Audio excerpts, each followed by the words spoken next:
Don't even start, Josh. Don't. Come on. How dare you? Yeah, okay, I'm a minute late. I'm a minute late, okay? I have an excuse. YouTube gave me a streaming error, and then it went away, and then I had to refresh the page and hit go live. What? It's Google's fault. Okay. Hey Matt, hey Delta, hey Soul, Cyber, Raccoon, Josh, Mike, Steve. What's up, guys? Yeah, Raccoon, that's right. Marketplace roulette time. I did a little, you know, I get a good 20 or so minutes to check things out before we just dive right in, but yeah. We got a lot of Vision Jet updates, and we got a new trainer, a light sport, the Tecnam P92. I flew it around for about 83 seconds, 86.5 seconds or so. Hey Jack. And it seems pretty fun actually. So let's this is our page for the day. This is what we got. So probably the biggest one is the AnyBuilds A300. This didn't come out before today, did it? Did this come out last week? I don't know. I don't, you know, airliners, who cares? Really. So except the majority of the flight simming community. Besides them, who really cares? Can I get the Captain Sat Am Scam crap off your screen? I should just get some of it. I should try some of it out. So, yeah, I don't know if this came out last week or what. Anyway, this is in the marketplace now. I'm obviously not going to fly this. We'll leave it to the tube fans. Oh, it has been for quite some time now. Why did we need the A300? Didn't AnyBuilds work with Microsoft on the A310? I don't know. I'll never understand why people want a variant that's very, very slightly different than the other variant. I don't know. Is it really drastically different? I don't know. I'm ignorant of all things tubes, liners, tube boys. Yeah. Go for the car. Get the car. Wait, what car? I saw a YouTube video, or what was that on Reddit? Somebody posted driving a car on a racetrack, and they're like, "I love this simulator." Pretty funny. Sorry, I don't want to have this stuff peeking from the top. There we go. Yeah, and then there's also like a Warbird style, like a old warplane looking thing that I'm also not gonna fly. Oh, I do want to get one of these. This looked too good to be true. Look at this. I forgot to get. I'm gonna get this right now. It's $15.99. I bought the other ones already. Oh wait, now this looks bad. Is it just that I'm on 4K now, so this looks super low res, the screenshots? Maybe that's the problem. That little hero image on the thumbnail looked too good to be true. Fly over Hawaii and discover each island with a complete add-on, all in one. 8 island shores. Oh, animations of helicopters, gliders, and skydivers? All right, well, this is why we do this stream, is to take the risks. $15.99 going in. Let's get it. Fly and drive 4D. We'll take a look at this because I want to see the helicopters and I want to see the skydivers. So let me add that to the list. Fly and drive 4D. $15.99. I'm spending all the hard-earned money that you guys have put into the channel and that YouTube has given me. Landmark, Hawaii. I'm just taking notes here. I got all the notes of what I've bought for today. We got a bunch of stuff to look at, so this should be fun. That's the screenshot they picked. It looks like a photograph. The one on the previous screen. These do not look like photographs at all. Maybe it's because I'm in 4K and these screenshots are very low res. Oh wow, 500 megabyte download. It's almost done already. Like if I squint, this looks really good. But if I open my eyes, it looks quite blurry. I'm just gonna say that it's probably a 4K thing. These are probably really low res images. No idea. Hey Dave. What's up, Knock? Oh, Noctum is Sol. I just say Sol. We could call him Sun. S-O-N. With a lowercase o. Wait, what is that? Hawaii. What is this? Why is there an umlaut on the I? This is, yeah, like, this is fine. Ew. S-O-N. Hey, Di, what's up? This one looks pretty good. I mean, maybe the clouds are doing a lot of heavy lifting here. This is cool, though. This is a helicopter spot right there, right? That looks pretty cool. Anyway, we'll see. We'll see what we get with this. It looks like it could be good. That's a tunnel entrance? What? All right, I don't know. I don't know what's happening with that truck. I don't know. He doesn't. You don't want to be called S-O-N. Okay, but I mean, the description sounds impressive. 8 island shores, animations of helicopters, gliders, skydivers, points of interest, and this is the highest. This is the most prominent thing I think in the description. Multiple objects as well included. More than 30 monuments, 3D handcrafted with photoreal texture. Maybe some translation things going on here. Hours of VFR flight are waiting for you. All right, we'll check that out in a little bit. Actually, yeah, we're gonna start at Waterloo because I bought that one first. So KALO is Waterloo Regional Airport in Iowa. So if I scroll down here, I already have downloaded a few of these. So here's Waterloo Regional. We're gonna start here in the new P92. And we'll just fly around here for a minute, and then we'll go check out Hawaii in that add-on that I just grabbed. So this is Waterloo, also known as Livingston Betsworth Field, near Black Hawk County in Iowa. And then they even gave a support email address. Huh. And I don't know. Oh, this is MSF Scenery Builders. I think I have some of their products. I'm not super familiar with this airport, but we'll start there. We'll try the P92 out of Waterloo, fly around a little bit. So here's the P92, the Tecnam P92. Here are the liveries. It's got 14 liveries. So looks like a good variety. We got multiple reds. This is more of a ketchup red here, and this is the red siren red here. There's like a safari one. These are just variations on this design, like different colors of streaks down the side. Those look pretty cool. Classic stripes. Oh my god, banana yellow. We're doing banana yellow. Yeah, these look pretty good. It's like a good mix of classic. They're mostly like classic looking liveries. I like them. And then there's this red one. I flew around with this for a minute. It's got little stars in the front. Pretty sweet. Matches my emo tattoos from days of my youth. All right, and let's go ahead to Waterloo. You can see I just flew there. Parking 5, daytime, live weather, sunrise as usual. Let's check this out. Hawaii, try HI01. Okay. I'll make that note. HI01. We'll try that out. We're cruising today. Delta says I have to go pick up my... Oh, you have to go pick up Soul of Noctum from high school jazz practice. I'll try to jump back in later. All right, man. Delta's going to pick up his son. Keep him busy so I can get back in. Base has a love for multiple objects. So it looks like that's a second sale about to happen for that one. All right, got my got this on. Let me turn that off. All right, I did poke around in here for a few minutes. The most important thing when reviewing a plane is whether or not the dogs show up. So as we can see, 10 out of 10, we have the dog available. So that's a win. It's a win right off the bat, honestly. I actually already think I'm going to give this a 4 or a 5 star.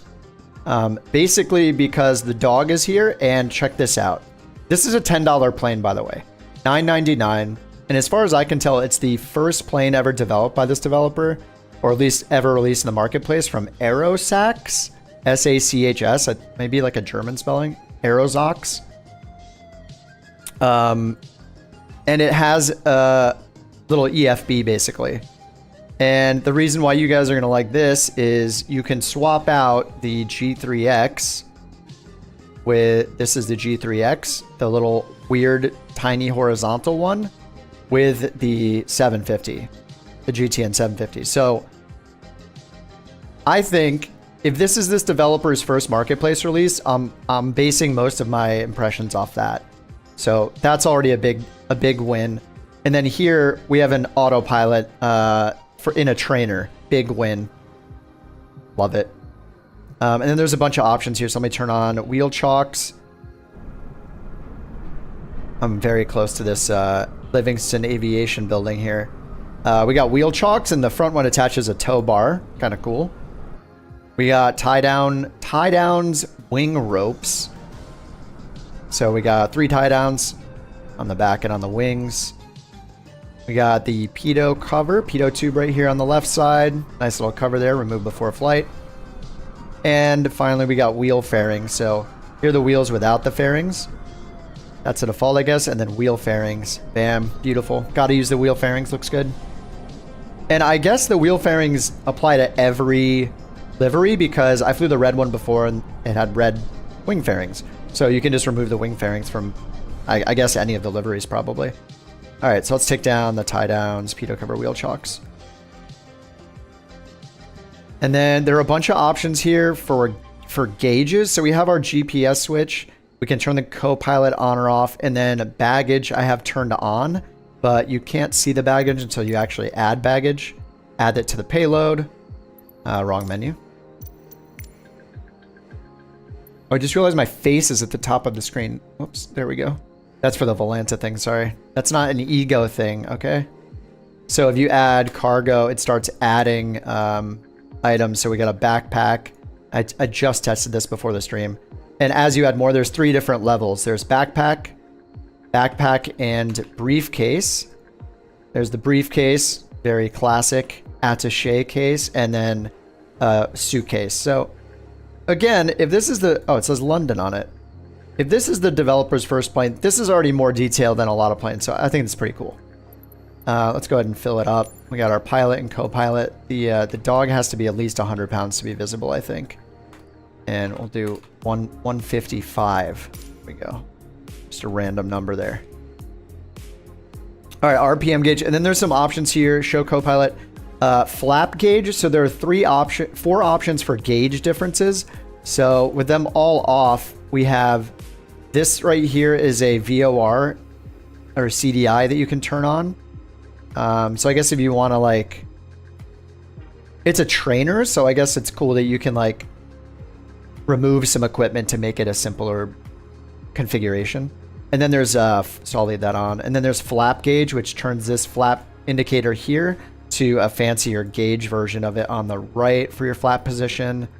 And then there's the RPM gauge by default is the prop RPM, but if you want, you can change it to show engine RPM instead. No, I don't know the difference between how you use those two, but except for keep it in the green kind of thing. But yeah, I guess if you know the plane, then maybe there's a benefit to monitoring the engine RPM over the prop RPM. It is a fixed pitch prop. So all we have is throttle. I actually can't find a mixture control anywhere in here. There's just a fuel on and off here on the side. So this is our fuel on and off switch, which is mirrored on the right side. And then we just have a throttle here. There's one in the middle and one on the far left, which is interesting.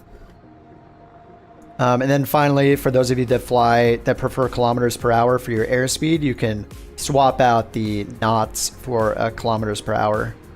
Yeah, and then there's this glass cockpit option, which it doesn't mean put in a G1000. I think it actually means, is there glass on top of the instruments, on top of the gauges or not?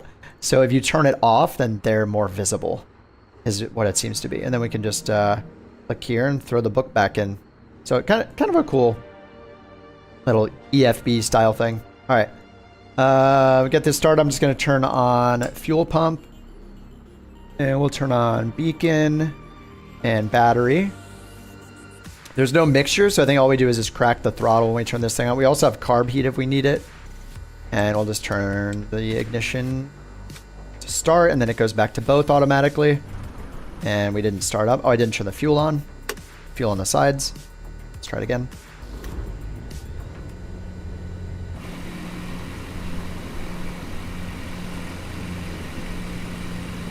I didn't realize I picked the Germany livery. Got a little Germany flag on the back.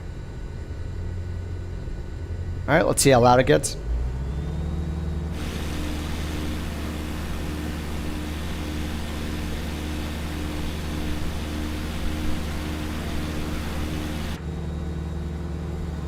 Alright, so we got carb heat. I'll turn the fuel pump back off. And then let's get our nav, landing, strobes all on. We got flaps right here, autopilot.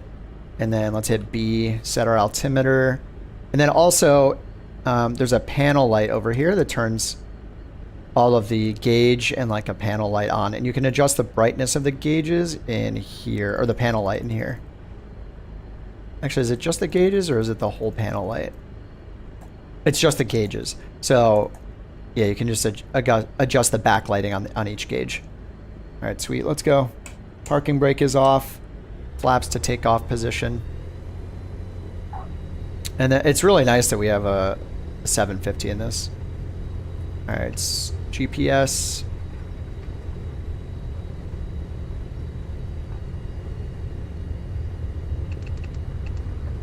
So there's a runway to our left here. We'll go to that.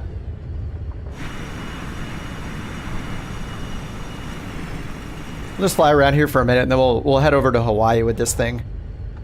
And then after Hawaii, we're gonna jump in the Vision Jet and do a flight from Lubbock, Texas, which has another scenery we'll look at there. Oh yeah, I didn't look at the, speaking of the scenery, before we leave, let me take the drone around and look at the scenery. Oh yeah, the Pelican. There it is. You know, depending on your love for simulator / game, you love to see it or you hate to see it.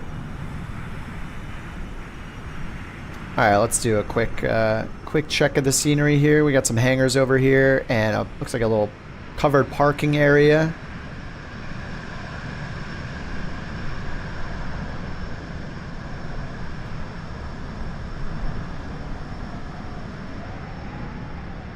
These are ground planes. These aren't permanently here, I don't believe. And we got Livingston Aviation over here. Oh, nice. That's cool. Pratt and Whitney, little patch there. Unicom 122.9 or 5. Is that accurate? All right. I'm gonna do some debunking here.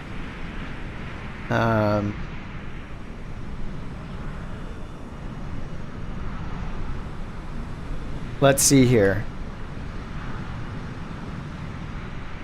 I am gonna check this. KLO Airport Sky Vector.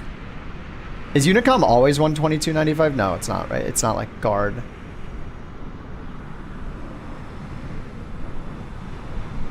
Waterloo Regional. I'm bringing up the supplemental chart. Frequencies. I'm looking. 12295. Oh my god, they've done it. It's true. It's right here. 122.905. Amazing. Alright, that's pretty detailed. Pretty cool. We got some shrubbery around the back, some shrubs. What's the name of the bush from Three Amigos? We got the tower. I'm guessing there's not going to be any interiors modeled.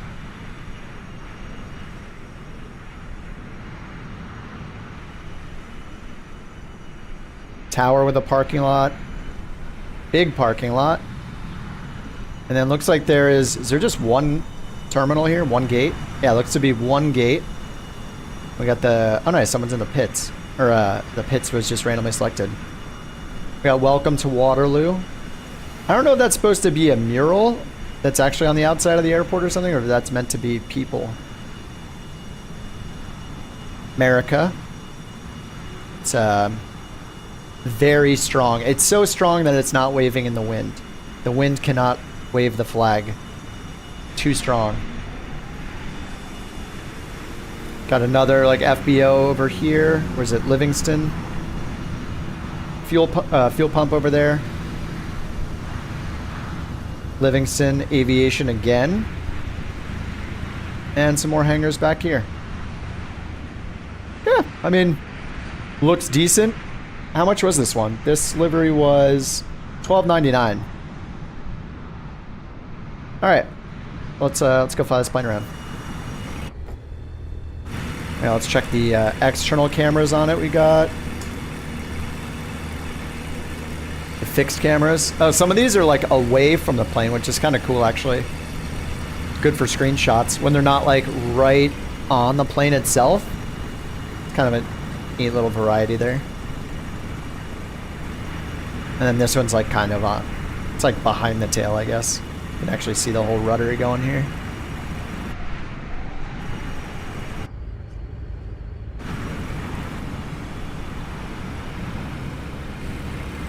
All right, we'll just take off from anywhere on this. Apparently this plane can take off with as little as about 500 feet. I got flaps in the takeoff position, and we're pretty heavy right now too. There's also one weird thing is just what the well, actually there's two weird things I saw, not in a bad way, just not being familiar with the plane. The trim is a push button, like up and down button, which is interesting. I don't know if you would ever use trim like using your mouse, but it's more of a button than a wheel. And then the parking brake, if I hit my parking brake button, it turns this on, but then, oh, that's, wait, is this the brake? What is this? Brake off. Oh, wait, what? So these are like, this is like a parking brake and then the parking brake lock? No, it doesn't lock it. So I don't know why there's two parking brake options. Anyway. It works, that's what's important. All right, let's go.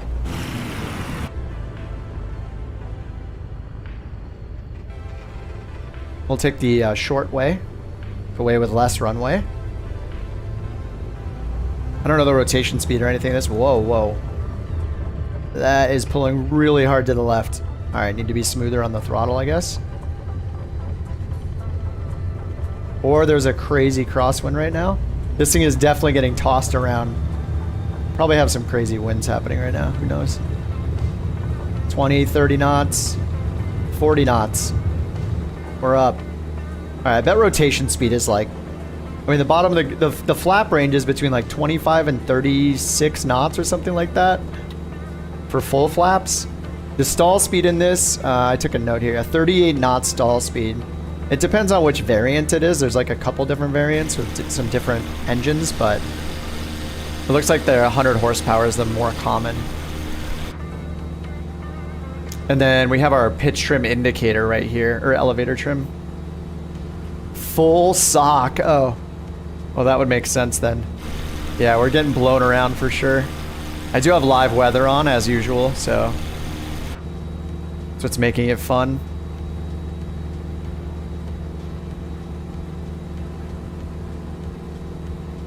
It's a little weird not having a mixture control at all. I'm not familiar with the real plane, so I'm not sure how different that is than the real one.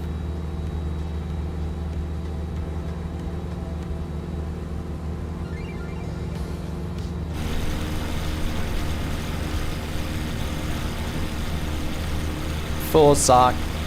Rex? What do you mean Rex weather? You're using a... Wait, does Rex have a separate weather product? I know that AccuSeason has weather presets you can use, but I just use the Microsoft Flight Sim Live Weather. Sierra says probably doesn't operate high enough. Yeah, it says the service ceiling of the plane is 14,800 feet. But yeah, I'm not sure about that.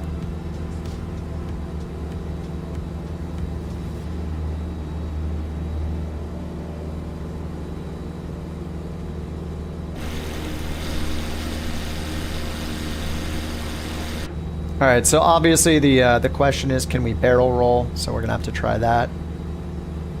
Oh, Rex Weather Force. Oh, okay. Does Rex Weather Force do live weather, or is it just presets? Yeah, Accu Seasons just for seasons. I'm pretty sure there are some weather presets in Accu, aren't there? I never use them anyway, but does Rex Weather Force do live weather to replace the Flight Sim live weather? Is it more accurate? It's weird, I've never tried it.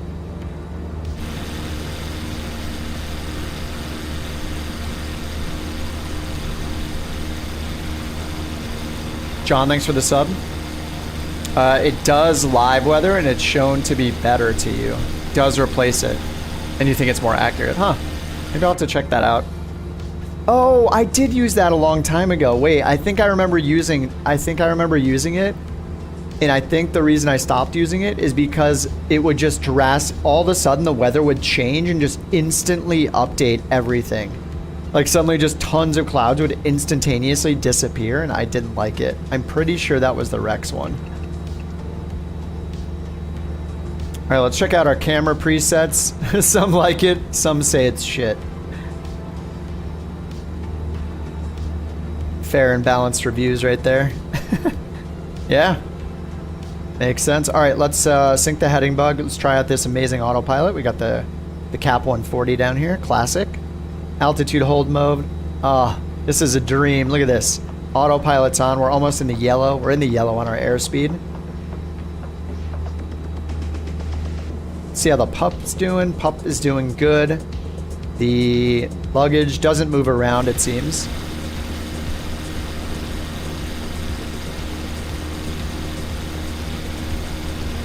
It's happened to you, but oh, it hasn't happened to you. I mean, maybe they've improved it, or maybe I was using a different product. All right, I'm gonna pull back our RPMs into the green here. So the cruise speed on this is supposedly about 110 knots is the listed cruise speed, and maximum speed 127, which is pretty much where we're at right now when we got at the top of the green arc. All right, let's check out camera presets. This is Control 1. I like it. This is great. All right, I know it's a really tiny plane, but these camera presets are great. Control 1, like clearly into your 6-pack and everything here. Control 2, very clearly see the autopilot. The rest they get, like you can see both halves of it really easy between 1 and 2. That's great. Control 3 brings you down to trim and parking brake. Not really useful, I guess. Can you see all the switches from here? I guess if you want to get to all the switches. And then the circuit breakers are functional. So if I pull these out, yeah, avionics turn off. I don't think there are any simulated failures though. So like I could pull these and it'll just turn off. It's almost like see fuel pump. Yeah, they work. Now fuel pump's on. They work, but I don't know that there's any like associated like wear and tear or failures with them. But I guess it's cool if you want to pretend to be like a instructor or something, and you pull one of the circuit breakers out when you're sitting in the right seat. All right, we got carb heat. So let's see if I switch over to. I think I have to look at the engine RPMs, right, to test the carb heat. Yeah, so we get a little drop in engine RPM. Put in the carb heat. Cool. Yeah, I mean this thing is cool. It's like basic, but at the same time, you can swap out the avionics. You can swap out certain 6-pack panels. It's got an autopilot. It's slow. It's a trainer. It's a nice little high wing trainer. I don't know. It's got a visible co-pilot, aka dog. It's got luggage that shows in the back. I don't know. I think this is like worthy of like a 4-star. Maybe even a 5-star. I think it comes down to whether you know the plane or not, and then you can judge whether it's 4 or 5. Just for what it is. It's a light sport trainer. But I mean, I think the fact that it's a $10 plane and you can swap the avionics and it has an autopilot, it has an EFB. I think that's kind of above and beyond what's expected for a $10 plane that's not a Microsoft developed plane. I wonder why we're going down when I have altitude hold mode on though. I don't have selected altitude hold on, that's probably why.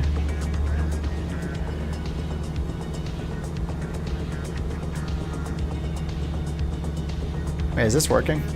Let's go 2,000 feet per minute. Oh yeah, it's definitely pitching us up.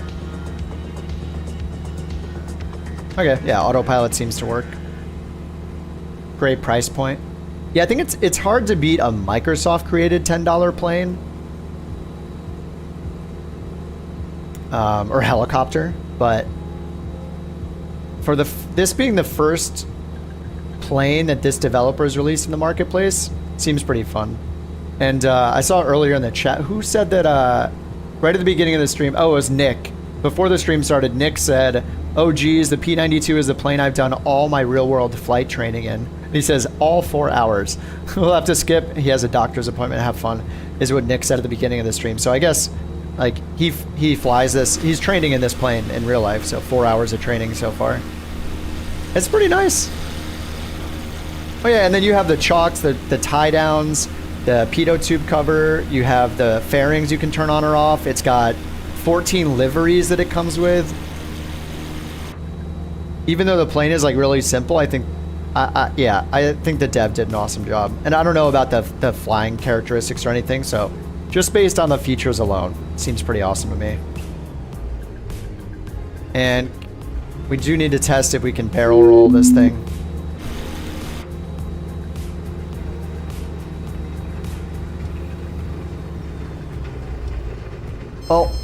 Oh. Almost stalled it. Basically stalled it a little bit, but bam. Barrel roll check completed. It can do a barrel roll. Actually, let's see. If I just start doing a turn. It's pretty good, actually. I know that, in terms of coordinating your turns, like, Flight Sim generally doesn't really care. Like, you can't feel it, so it doesn't matter much. But I am noticing, if you watch the ball down here on the turn coordinator, as soon as I start the right-hand turn, the ball is moving instantly. If there's real pilots in here, I'm pretty sure that is pretty accurate, because I think technically, like, if you don't start the rudder input with your turn, like, immediately, it's going to be uncoordinated. And I actually have to put in I feel like more rudder input than I'm used to doing to center that. But it's very, looks very very sensitive. Anyway, this is for people like Nick earlier, who said he flies this to be the judge of. All right, let's stall this thing. Actually, I should get up a little higher first. I'm gonna do my best to pretend to be an actual somebody who can actually test a plane.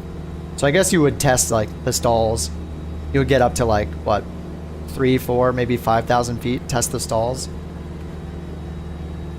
Let's turn the autopilot back on and just climb up to, like, 5,000 feet.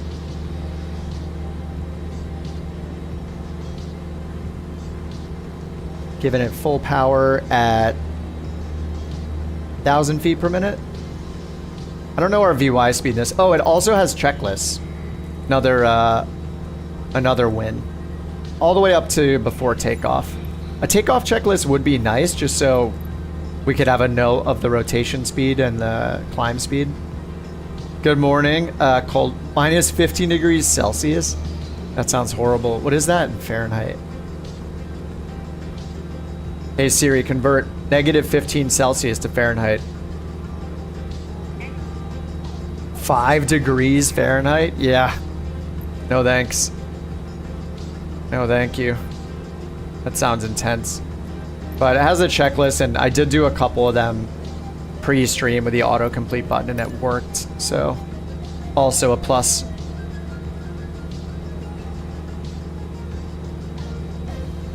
All right, then we got the this little computer thing that lets us, I believe when we hit control, we can switch to outside air temperature.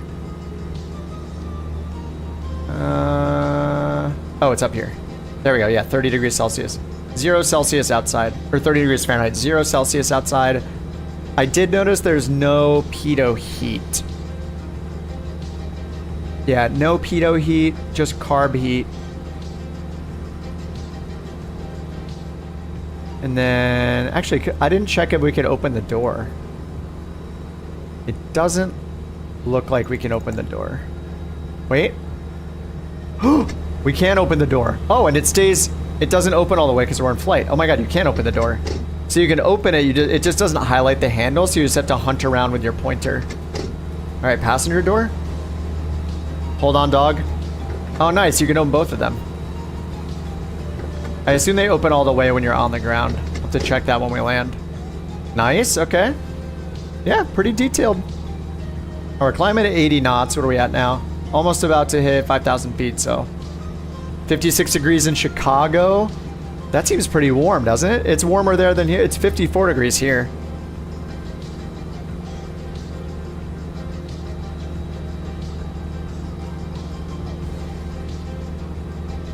Chicago's warmer than LA right now. All right, 5,000 feet. Altitude hold. All right.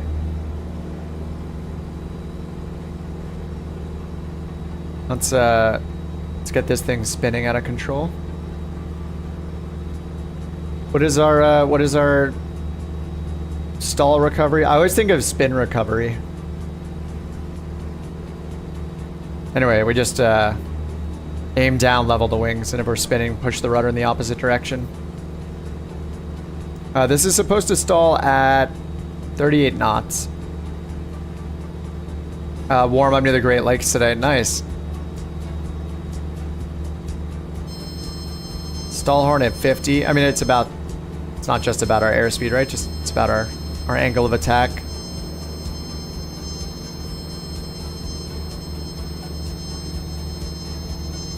.40 knots.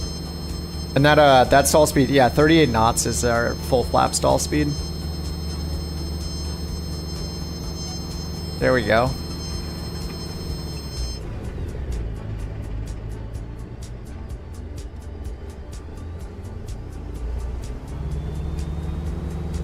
Is it a power on or power off stall, the scary one? Am I supposed to be full flaps for a power on stall? Probably am, right? You want to simulate like stall on takeoff or something? I don't know the rules. Anyway, let's do power off. I should bug my girlfriend right now and ask her. I never do stall testing. I think when she flies, it's like one of the first things she tests, like in the sim. She'll like take a plane up and she'll just like do a pattern. She'll test the stall, like the stalls.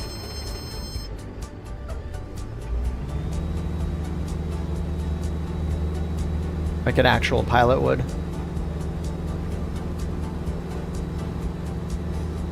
Well, it stalls, so test completed. Power on stall and full flaps are different stall tests. The clouds are really nice right now. They're beautiful. I guess I should make sure the GPS works. So we go back to KLO. Let's go to home, map, find the airport again. Where did it go?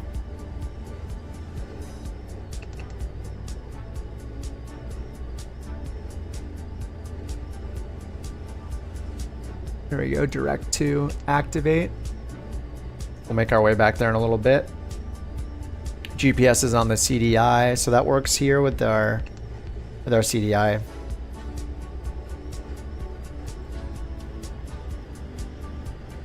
Dun, dun, dun, dun, dun, dun, dun.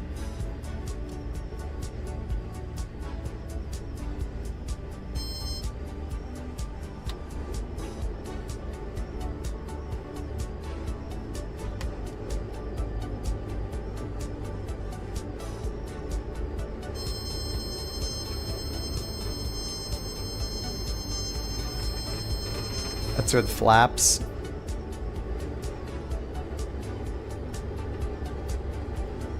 So the clouds are just making this area look so nice right now. All right, let's go back to the airport. Try out nav mode. I'm sure it'll work just fine.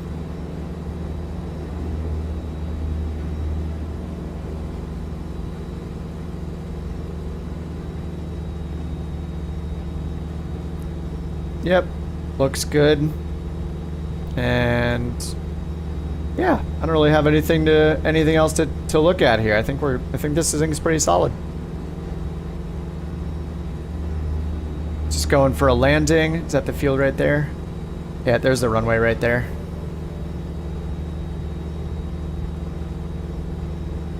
Get down, do a landing, and then let's go check out Hawaii next. And we'll just look at some of those. I'm really curious to see on that add-on what we get with the animated stuff. It says like there's helicopters and skydivers. I have no idea what to expect, but like in terms of animation of avatars and stuff like that we've seen in the past, in general, I don't think animations that have been added by developers look very good. So I'm really curious to see what the skydiving animations look like. I have no idea what to expect. So could be pretty funny, could be pretty impressive, maybe a little bit of both.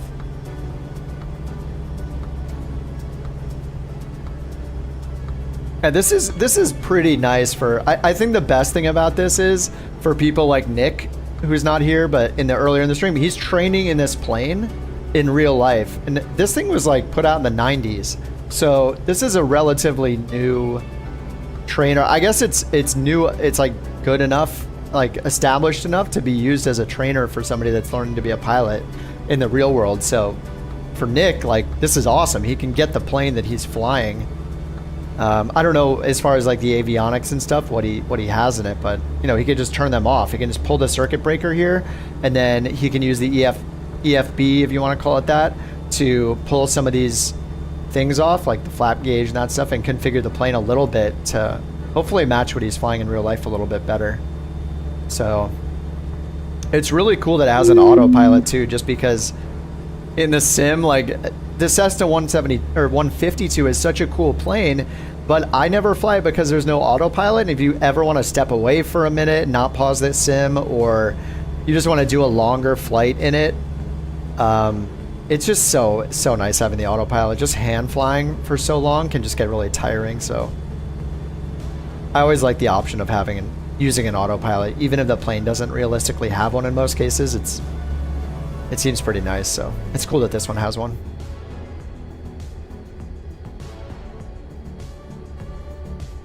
And it's interesting that another Tecnam plane is in here because I'm waiting for that Traveler to get in the marketplace.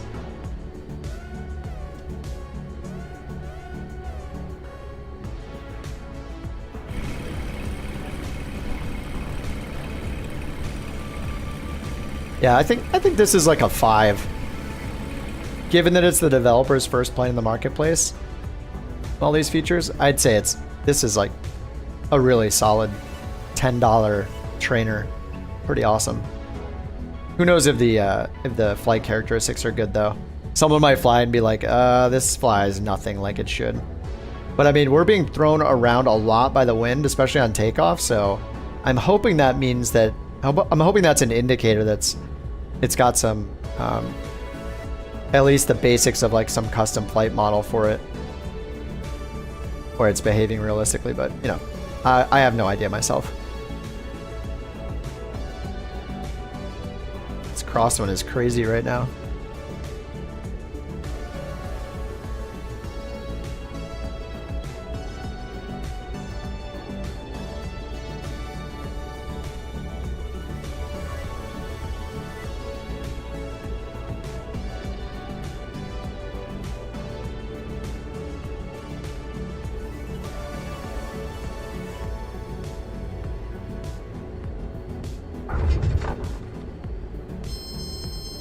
We're bouncing. We're floating. That is a massive crosswind. Oh my god. Rip wings. Oh dude. I can't even brake because the plane is flying onto the ground. The wings are... Okay. That was a good landing. Holy crap, what is the wind right now? Alright, not to be flown with crazy winds. Actually, I'm curious what the winds are. What was that? METAR. Yeah, 270, 15, gusting 24. Oh yeah, the door. Thanks. Good reminder, Bizzle. Oh yeah, it opens.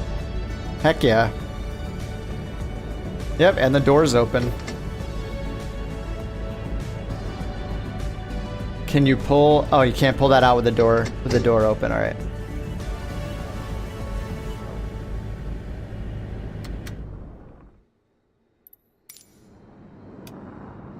Tie downs. Oh, the tie downs. I wonder why I can't use the tie downs right now.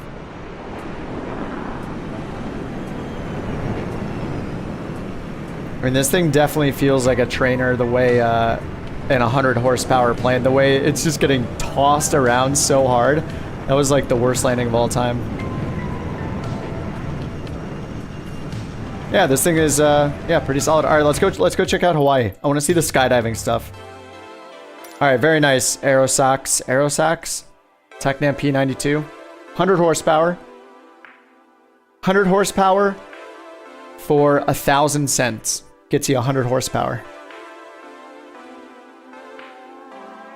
All right, let's look at this Fly and Drive 4D Landmark Hawaii. $15.99.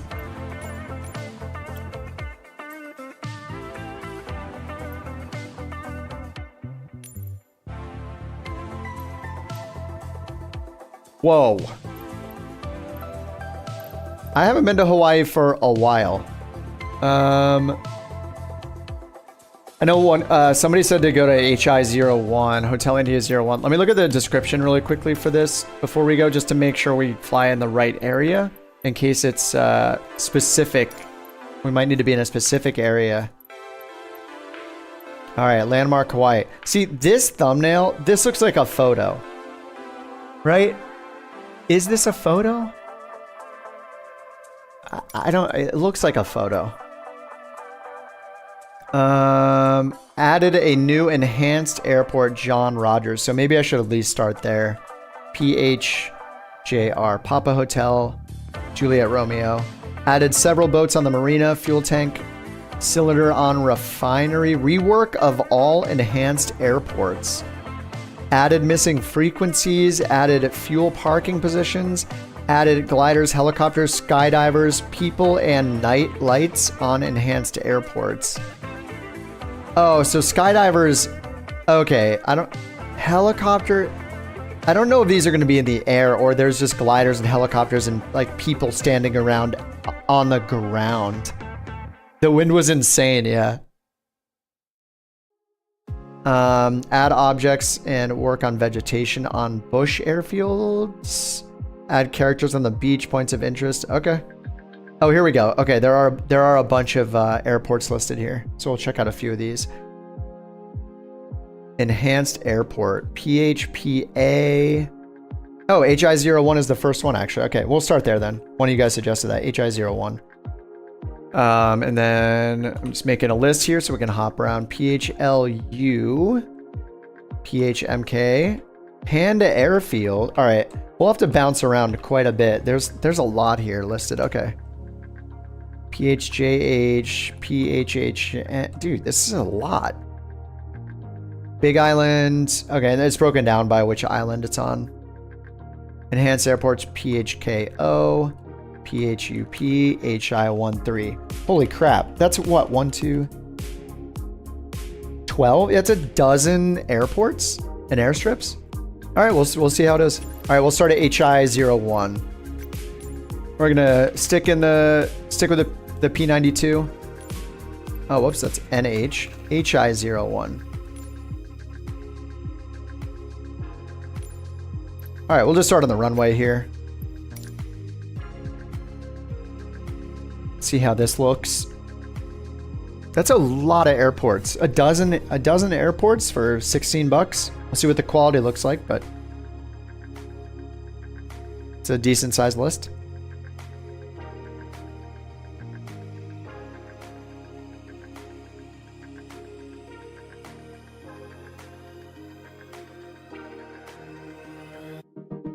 And then let's see what's up after that.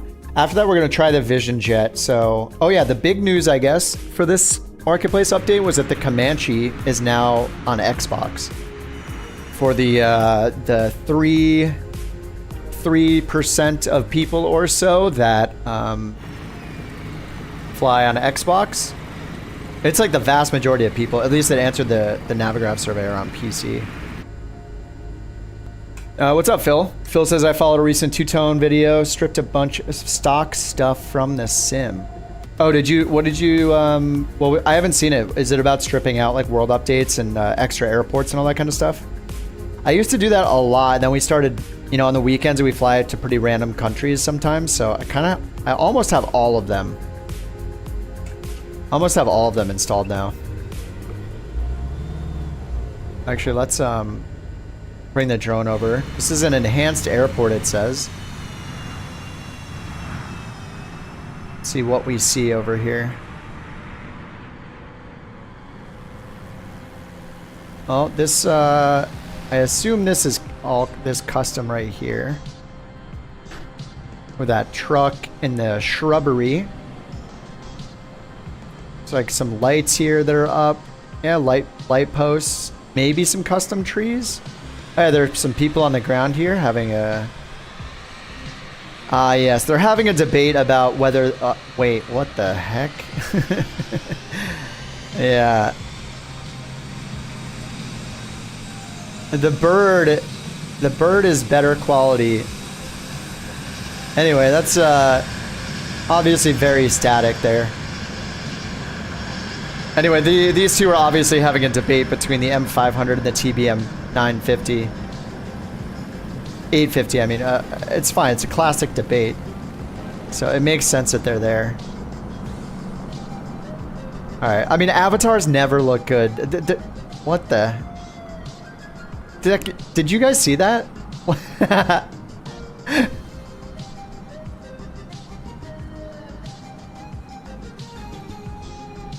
Where'd he go? Oh, we'll find you. Come back. Get over here. Where is he? You guys saw that, right? I'm not seeing things. I haven't played so much Flight Sim that I'm seeing things, right? Oh. What the heck? There's a building. Oh, this is the custom one, and this is the stock one? They put there's a building in the building. And that's security. We got some custom rocks, it looks like. Can't go in that building. America?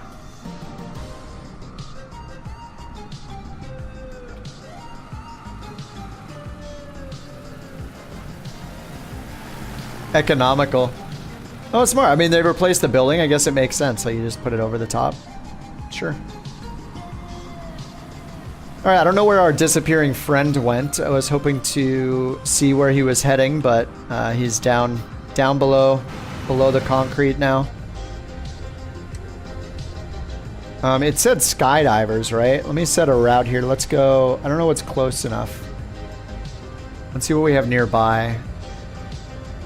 HI-01, HI-03 is not in the list. PHLI, not in the list. PHBK? I don't think any of these are in the list, are they? PHPA is in the list. How far is it going to take to get over to Papa Hotel, Papa Alpha?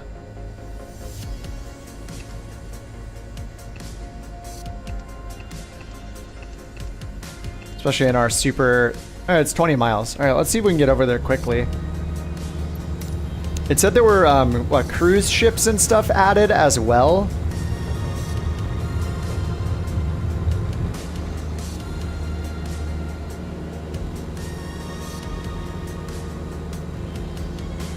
That's cool. When you start on the runway, it's got the flaps in takeoff position automatically. That's nice. You love when it works with all the automated, with the assistance things, like starting on the runway. Always good. So I just want to see if we can find any points of interest or anything. Might be pretty difficult. I mean, there's one up here, but I don't know if this is stock or it was enhanced by the add-on or not. I think mainly we're just going to be able to look at a couple of the airports to see if there's anything to see at the enhanced airports. There's a boat out there already, actually, right there. I don't think that's stock. Enhanced. Enhanced.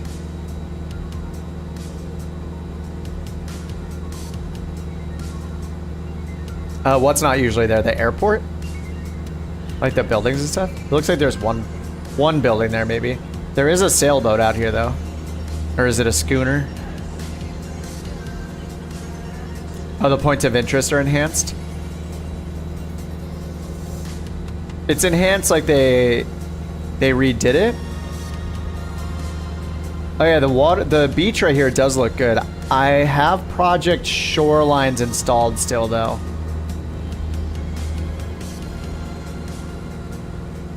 Oh, they added the points of interest. Yeah, that sailboat is probably part of the add-on, too. It looks like we got a lighthouse here.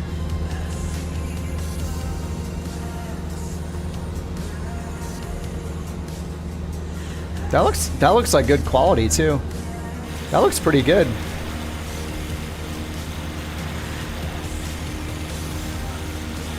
Let me bring the drone down there, we'll take a look.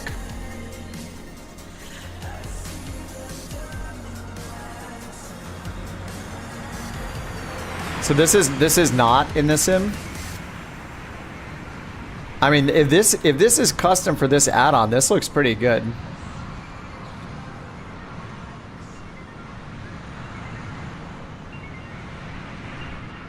That lighthouse is one of your earliest memories, really? Good times. Is that a stroller? What is going on here?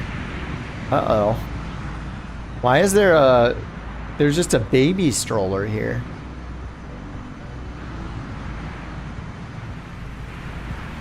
You're gonna land the cub there? That's a little creepy. This is like a little part of the world update. Oh, this is part of the world update?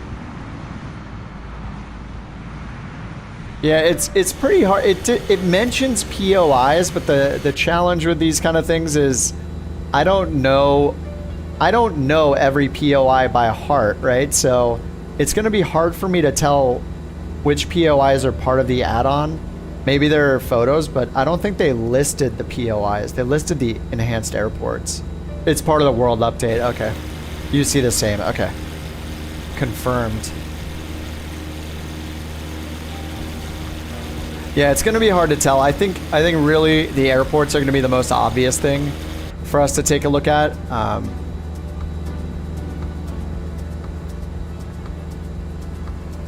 not saying they're not. I'm not saying they're inaccurate that they're saying they added points of interest and stuff, but it's just difficult to tell what exactly we should look at, other than the airports, just because it's not on the list. But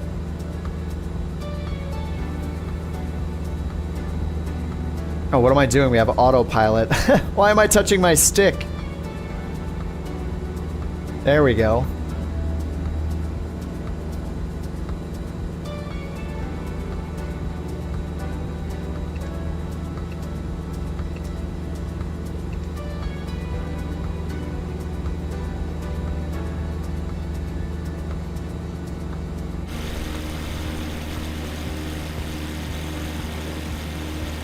Phrasing.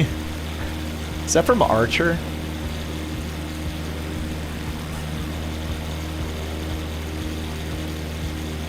I mean, man, Hawaii looks good though, doesn't it? I haven't flown to Hawaii for a while either. In Hawaii.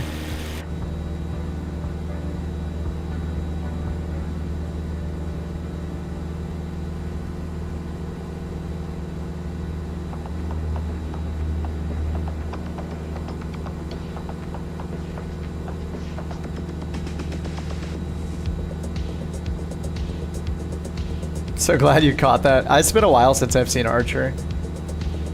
My brother says that a lot. He says phrasing.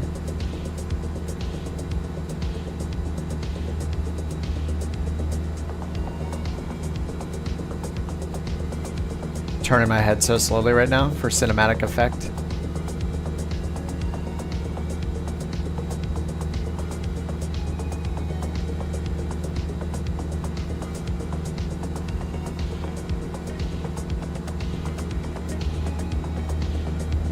Oh, no wonder nav mode's not working. I have it on CDI. I have the CDI set to VLOC.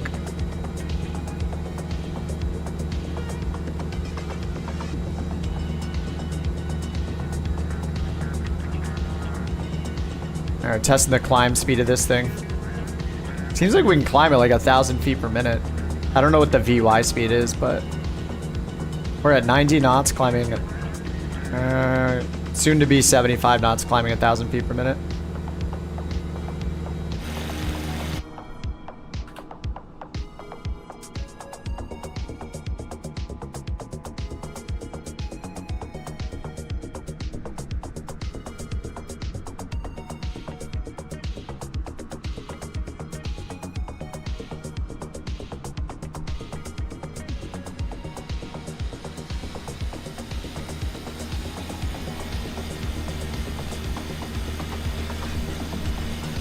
Easy. Man, this thing climbs pretty good. Pretty well for this little light sport. 100 horsepower engine.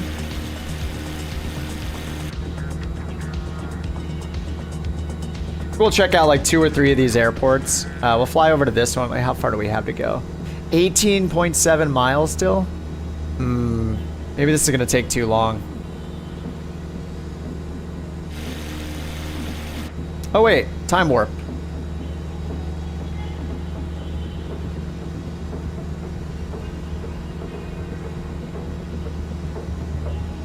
I gave it a triple tap plus time warp.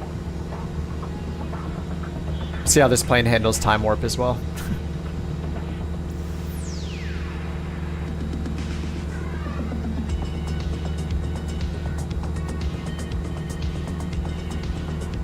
It's that autopilot in action.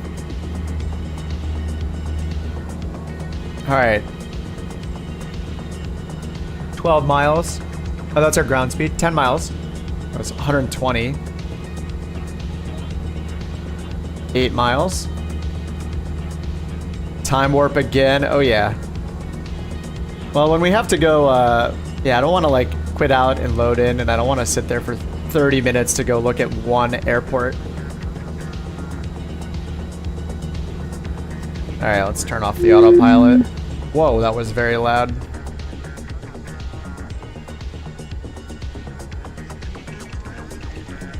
All right, this is another enhanced airport here. Which one is this? PHPA? Hana Pepe. Hanapepe? Don't know how to pronounce.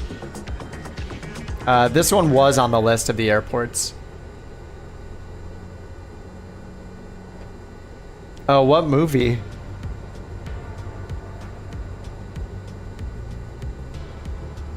The movie. I haven't seen a movie for a while, actually. Oh man, after the stream, I would love to say crack open a beer and watch some Battlestar Galactica, but I'm out of beer, so I'm just gonna refill my water bottle with a ton of ice cold water, which is honestly just as good as a beer. And watch an episode. Oh, Rocky Horror Picture Show. I have never seen it. Harna Pepe?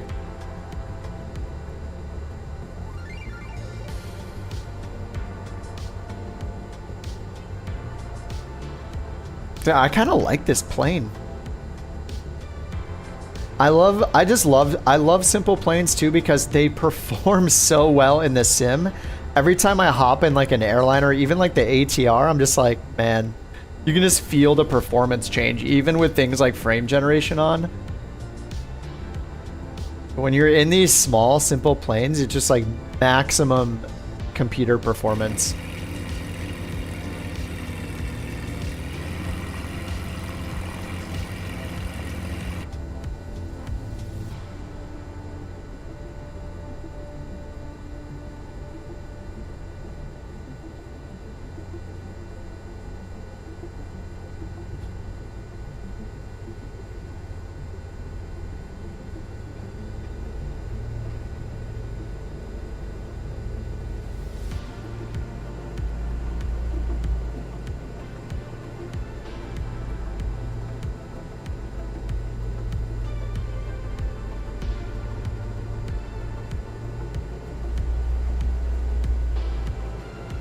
No flap landing.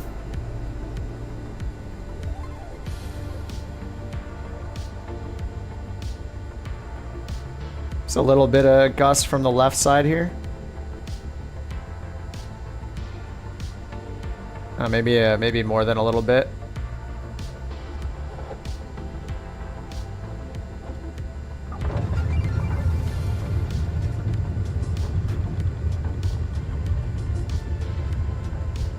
Is that a truck? There's like a blue truck over here. Oh, there's some umbrellas to the right too. Yeah, I should have like, it's really hard to do a comparison. Yeah, there's a truck over here. Hey Kipper, your simulator looks great. Can you tell me what you did on upgrades? So for this stream, I mean, one of the reasons I love YouTube is your stream quality is very high. So I'm streaming in 1440. My game now, as of last week, I'm running the sim in 4K. But I'm streaming in 1440, so it downscales it. But I think technically, well, there's people over here at the shore. They are all hot pink right now. Anyway, I'm running ultra. I have everything on like pretty low settings. Like I'm on ultra, but I pulled back all of the yeah, my render scale. I'm on TAA, so I'm not using DLSS. And this is basically what I do is just go to ultra. Wait. Oh yeah, basically I go to ultra and then terrain level of detail, I pull it back to 100, and object level of detail, I pull it back to 100. And then I go to the very bottom and turn glass cockpit on high. And then I turn motion blur off. That's pretty much all I do. And I just hit apply. But yeah, I'm running in 4K as you can see here. And but the stream is downscaling it to 1440. I can stream in 4K on YouTube, which will look great, but the issue is that the chat delay is really a long time. What card? 4080. NVIDIA 4080 with only one working fan in it. So I have the NVIDIA 4080 Founders Edition. One fan on it is broken, so it doesn't get good cooling, but I don't know what's going on with these people here.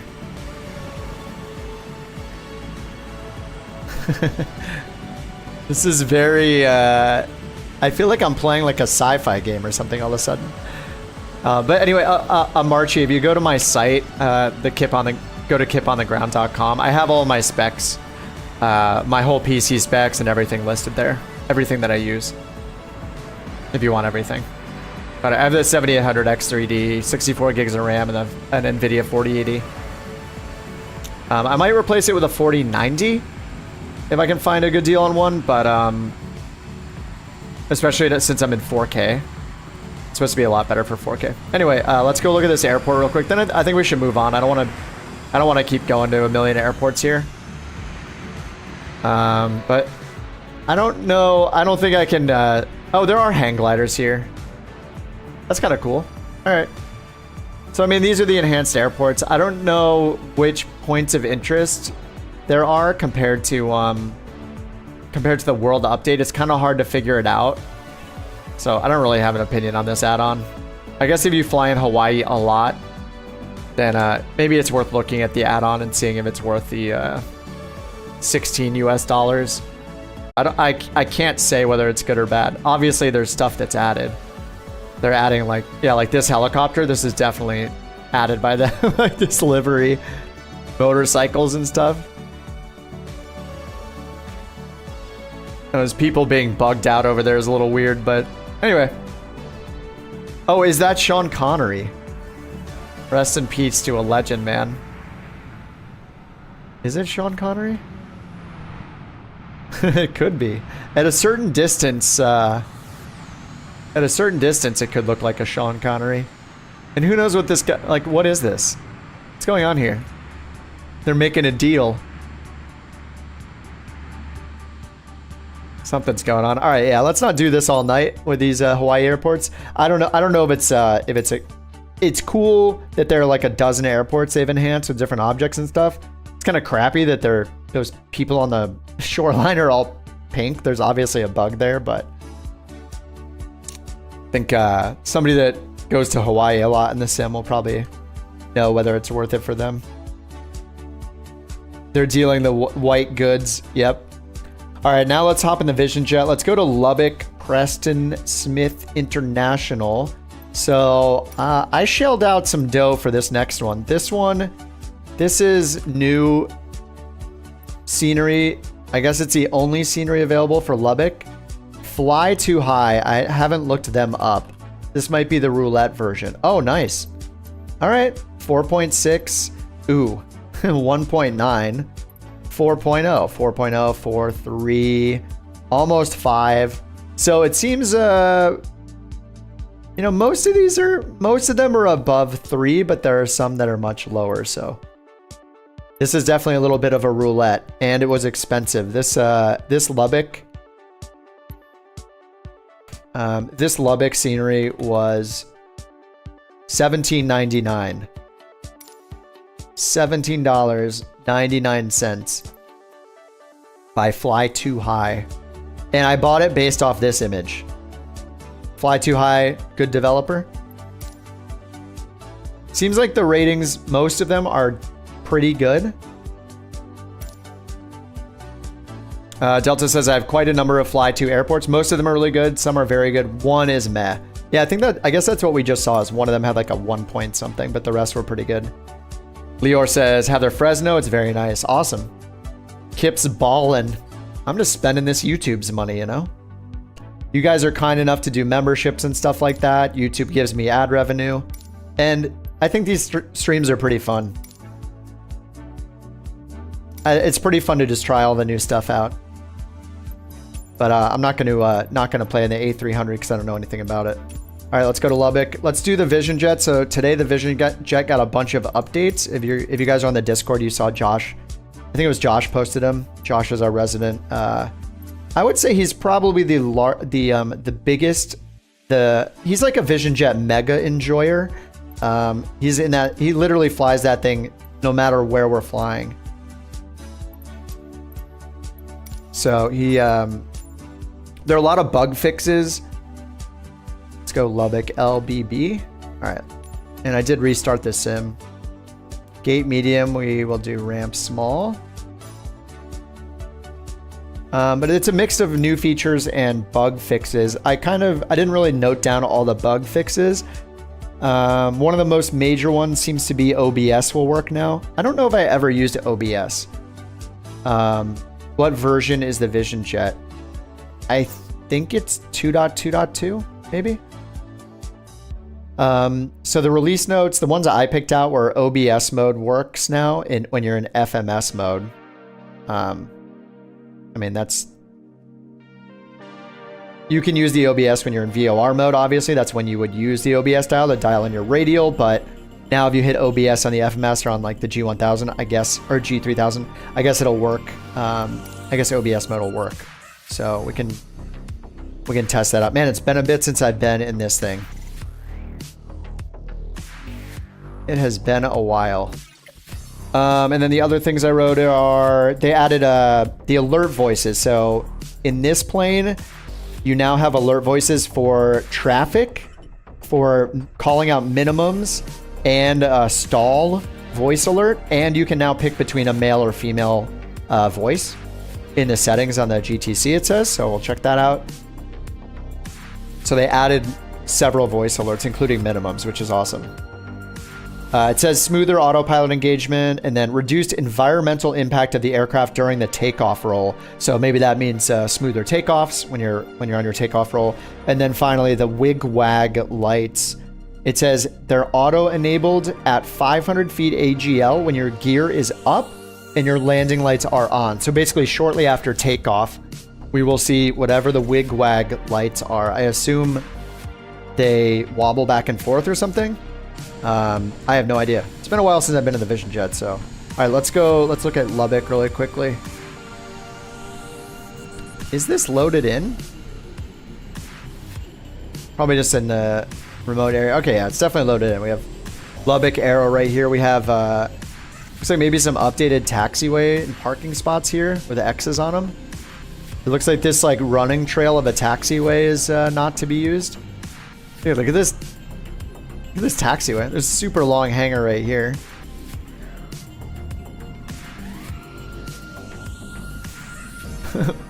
Or this isn't, sorry, this isn't a taxiway. Sorry, this is a vehicle. This is just a place for vehicles, for ground vehicles. Bunch of cargo stuff here. Bunch of equipment for luggage and things like that. Hangars. Like storage basically near the highway over here. This is just all like airport equipment. Parking lot.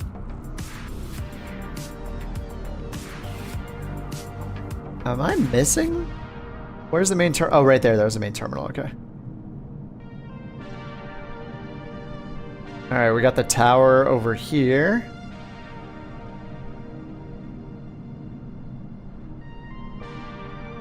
Man, I wish the satellite imagery was better. So much of this stuff would look just so much better if the satellite images were better. All right, here's the terminal.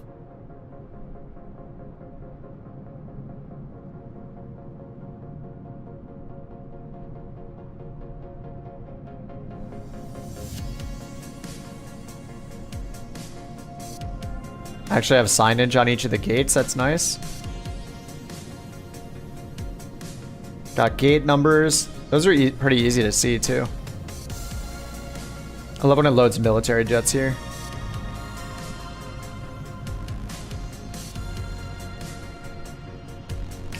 Can we go inside? Oh, no, we can't. Oh, can we downstairs? Oh. Wait, it looks like there's an interior, but I can't go inside. Is this 3D? It is 3D. Yeah, this is all done, but I can't go in. It automatically pushes me up in the air. Yeah, it pushes me up to the top here. But it looks like the inside is modeled. Is that pen? It's not. Parallax. Oh yeah, is it? Yeah, so parallax would be like if you have multiple 2D layers on top of each other. So yeah, as you're moving. So this looks 3D. It's hard to tell. Yeah, maybe it is 2D and it's just, yeah, a parallax effect. That could be it, and that would explain why you can't go inside as well. Yeah, it's just bumping me up to the top here. I think it's actually 3D. Look, like we can see the models from multiple angles, so I think it is actually 3D. It looks pretty good too, actually.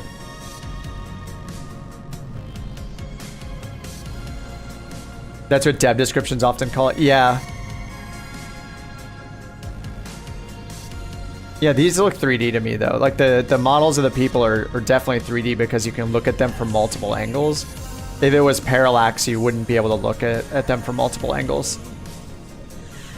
You know that lady? The pebbles in the wall is real. Oh, you mean like the way the texture here looks like is accurate to the airport? I mean, it looks pretty cool. I feel like I personally don't really care so much about the interiors. I mean, I obviously don't fly airliners.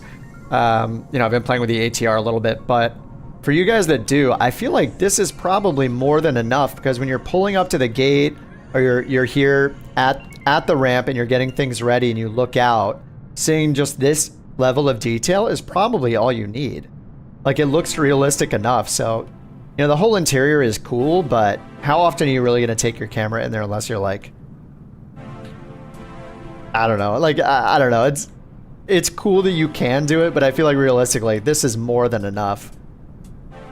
And it's way better than it not being there, of course. Just being glass, like opaque glass.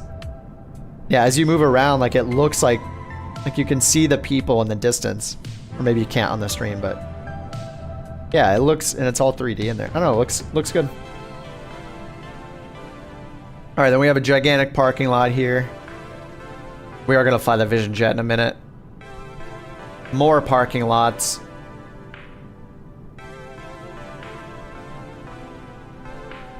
And let's see. Not sure if they changed the runways. These runway textures, I think these may be the Rex.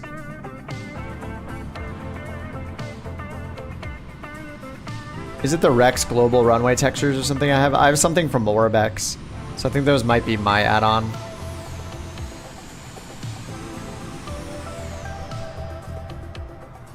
And then more hangars over here. The ground is interesting looking over here. Again, maybe this is a conflict with my airport textures, actually. Airfield is nice and flat, perfect for the Juice Goose. Are you in the Juice Goose right now?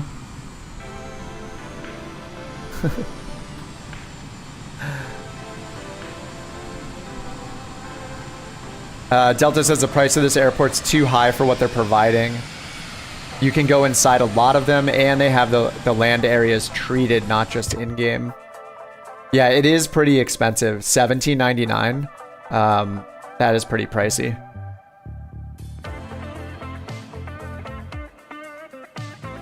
All right, I haven't used this thing for so long. And we basically just hit all these buttons, so. Oh yeah, there's not even a checklist available for this.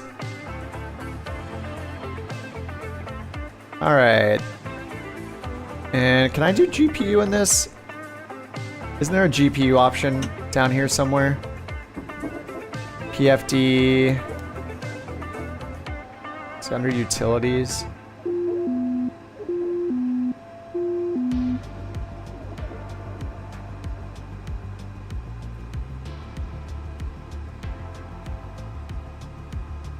Oh, on the EFB. Oh yeah, there is an EFB, right.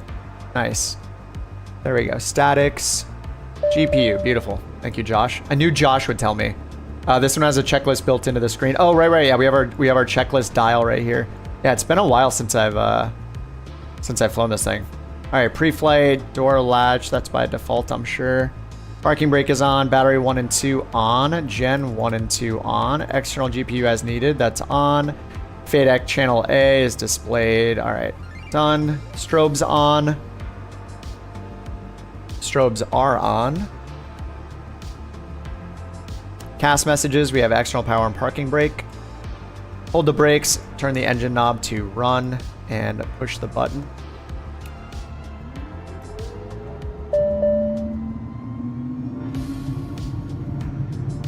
All right, fuel pump check. I guess we should turn on... No, that's ice protection. Okay, we're good. Verified engine start, bat temp, or verify volts. CAS message is not displayed. So we got probe heat off, bleed off. Press the engine button, monitor, blah, blah, blah. There are no failures in this thing, right? So it's always going to start up perfectly every time, I think. EIS, check all normal. We are all green, green, green. Gear is down on my Bravo.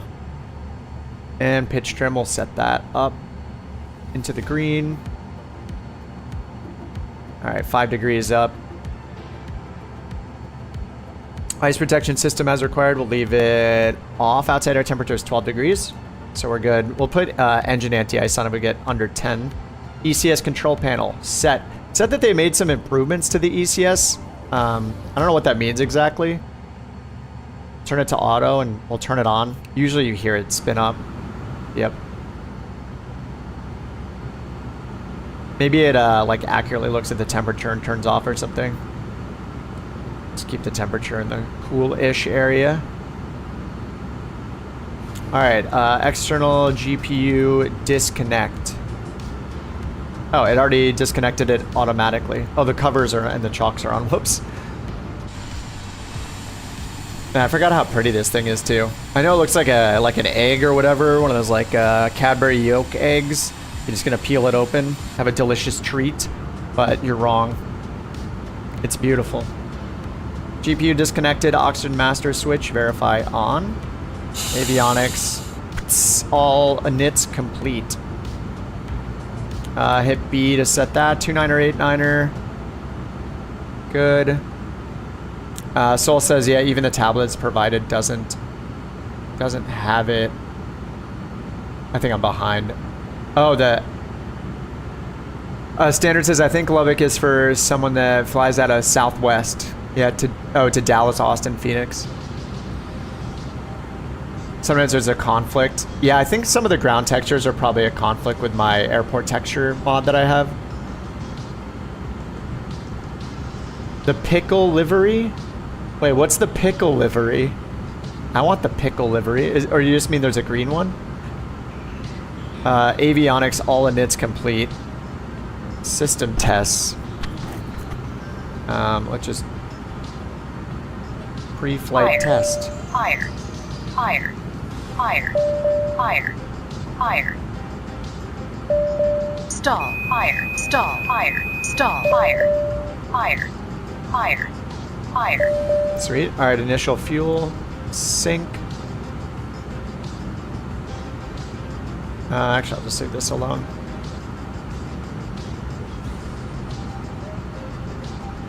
Flight plan. I have no idea where we're going. KLBB. Just look somewhere nearby on the VFR map. What's K-Row? Roswell? Alright, we're going to Roswell. We're just doing a quick test flight here. K-Row, and then let's go ahead and just pick an approach.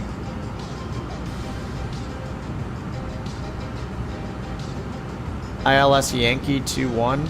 No, let's do an LPV.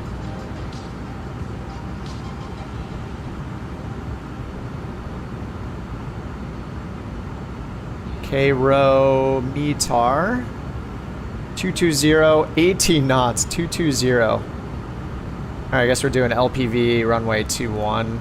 The only IAF. Load and activate.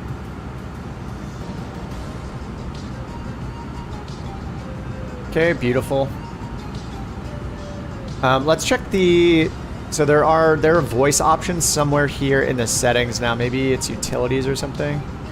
Setup, avionics settings. Here we go, audio. Yep, okay, so by default it's a female voice, but you can now change it to male. So that is I'll just change it to male so we can hear the new one, because the female voices existed before. Though there are some new voice alerts that happen, including minimums and traffic warnings. I might need to turn off the traffic warnings if we're flying too close together. We'll see how that goes. Caps pin doesn't work. Passengers are briefed. Smoke them. Smoke the entire time. We're gonna cut the caps parachute off, wrap it around your arm, and you're gonna leave the plane because you're not smoking, as is the rules. Bleed air, fresh air switch to bleed. I actually hear that turn on when I hit it. Comms and nav GPS set. ATIS clearance. We're not going to do that. Altimeter is set. Who cares about transponder? Heading initial altitude. I don't know. Let's go up to like 10,000 feet. We're at 3,200. Where are we going? Westbound? Let's do a cool 10,000. Flight controls free and correct. Trim 6%. Whoops, I did 5. All right, there's 6 degrees. 6 degrees, flaps to 50%. Electric roll trim set. I have the roll trim centered. Toga, I'm not going to press. Cast messages, probe heat off. We'll turn it on. Parking brakes off. We'll do that in a second. All right, parking brake release and brakes checked. That's good. Departure briefing. You know, everybody has to smoke or else. The Mountain, thanks for the gifted membership. Thank you, Mountain. Congratulations, Dartanoth. Enjoy your absolutely incredibly detailed, mustachioed flight simulator wooden stool. Don't shift around in the chair too much for obvious reasons, especially if you're wearing shorts or you sim in your underwear. Landing lights as required. All right, landing lights on. Flaps are 50%, all that stuff. MFDs. All right, we're fine. I'm just gonna leave those alone for now. All right, let's put on our bows. Oh, the noise reduction. Oh wait, actually, let's look at the EFB under config really quickly just to see if there's anything new. Okay, no, this is just the aircraft configuration for the seating. Luggage options, I think, are the same. Did we always have these? Cold, dark, taxi, and takeoff? I didn't use those, but I don't think those are new. You're doing the most? You are #1 as far as membership goes today. That is true. Okay, so we're going to, I guess we're going to Roswell, and let me just check the flight plan really quickly here. Altitudes. So our FAF for Roswell is 5,400 feet. All right, it's so weird. Our parking brake is off. I can't hear the jet, so it's very strange. I hear it a little bit. That is the weird thing about using the Bose noise cancellation. Almost like I feel like the plane isn't on. All right. All right, what's a good runway here?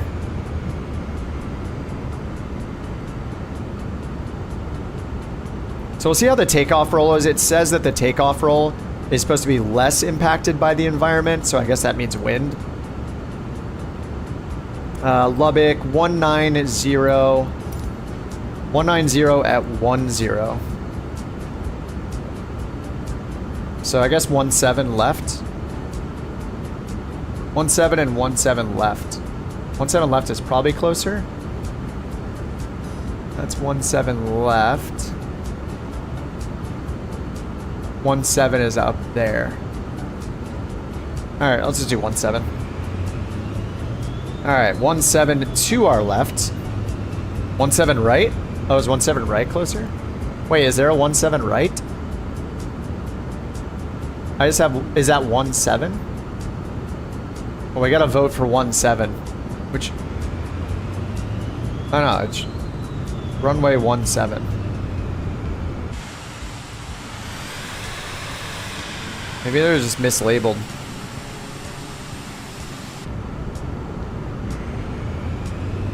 Alright, let's give it a fast taxi. Alright, hold the brakes, take off, brakes release, VR. Make sure auto throttle is off. It is. Flaps are at 50%. FMS is showing 140 knots. Takeoff on taxiway Alpha. Okay. Yeah, let's do that. Alright, take off. Alright guys, this is it. We're taking off here. Taxiway Alpha departure. This is a time-saving measure. I mean, the ground handling is supposed to be better, so we're putting it to the test now. Alright, there's 60 knots. Waiting for 80 plus. 80 knots. 85. And it rotates.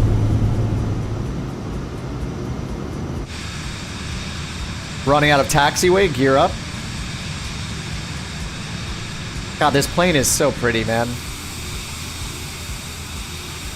It's a clock. Low. Less than 1 Oh, there's mile. a traffic. Dude, that is so cool. That's actually awesome. Heading bug, flight level change. Heading mode. And we'll go auto throttle, FMS.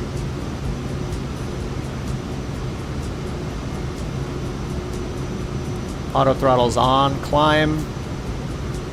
Flaps are up. Climb, heading, autopilot, yaw damper, auto throttle, flight level change 165, controlled by the FMS. Selected altitude 10,000 feet. We are good. Kip's had some coffee today.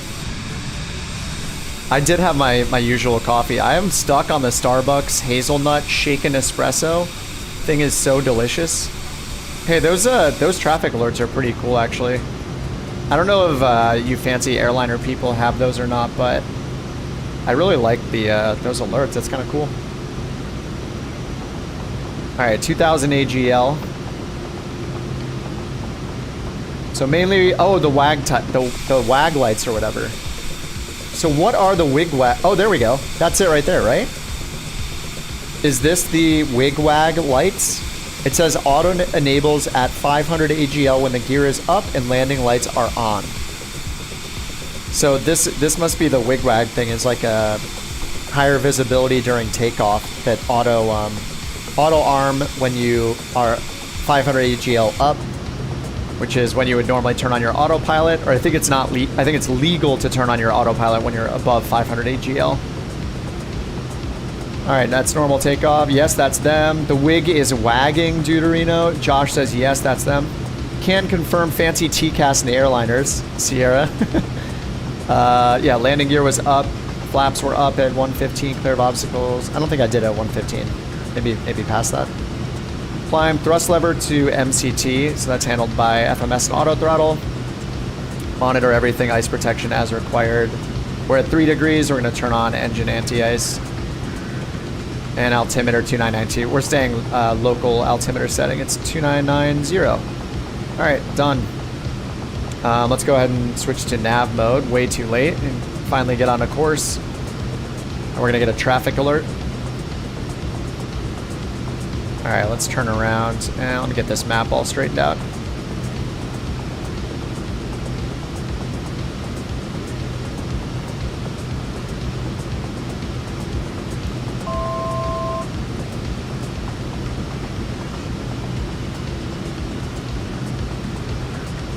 Too much detail on this thing.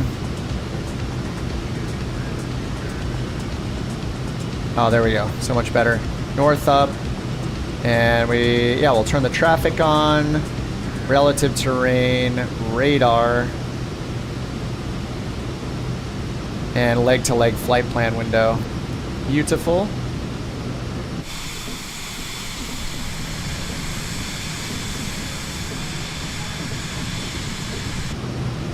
Okay, let's switch back to heading mode real quick. And fly past the airport, give it a little flyby from above. I paid for it, I gotta look at it, okay? 10 o'clock. Low. Less than 1 mile. Dude, that is so cool. Traffic 10 o'clock, low, less than 1 mile. So that's the TA part now with a new voice, and here's our RA indicator. I don't know that this interacts with other... This would be so cool if this interacted with other Vision jets. But yeah, it's telling us to climb here. That's our resolution advisory. Traffic. 6 o'clock. I might have to turn those alerts off. Less than 1 mile. So that's the male voice. I guess we can use this opportunity to listen to the female voice under setup, avionics, audio.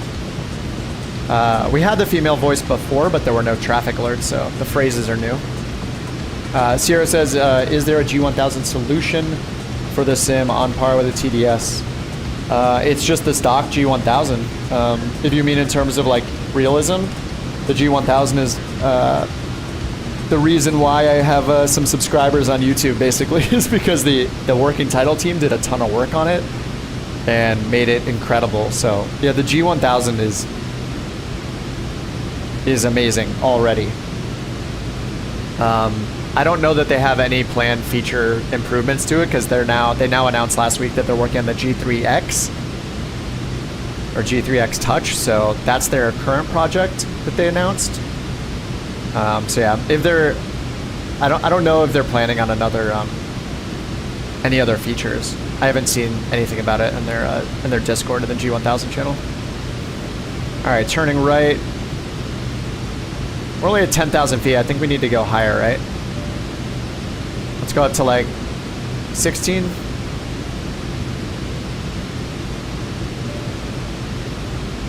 Let's do 16 to get over these clouds. But yeah, the G1000 is great. I think the only... Sorry, that... Traffic. 8 o'clock. Same altitude. Less than 1 mile. There's the female voice alerts. I think my probably most desired feature for the G1000, if they were to do something else, is that offset track option would be amazing, which lets you it lets you choose an offset for a waypoint. So for VNav, you could like get down, 6 miles away from that waypoint. Say it's an airport is your waypoint, and you want to use VNav to get down and be at that altitude, like 6 miles out or 10 miles out, you could basically offset that waypoint along the track or like parallel to the track or something like that. I've never used it because it doesn't exist in the sim, but it seems like a really useful feature for VNav. G3X will make the Vertigo rock. Yeah, I'm excited to see what, like, because there's a lot of third-party planes that use, yeah, like the Got Friends planes that use the G3X. So it'll be cool to see if those get, I mean, I assume those will get updated. Offset to avoid weather, yeah. Yeah, I think the offset track lets you specify a number of miles along the track. I'm not sure if it lets you change the track,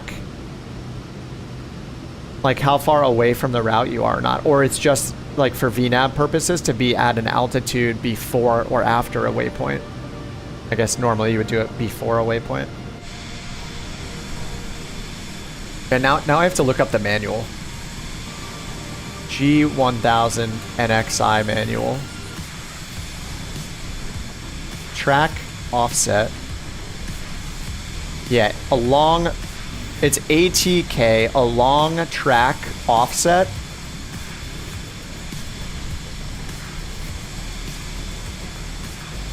Yeah, so this is, here's what it says in the manual.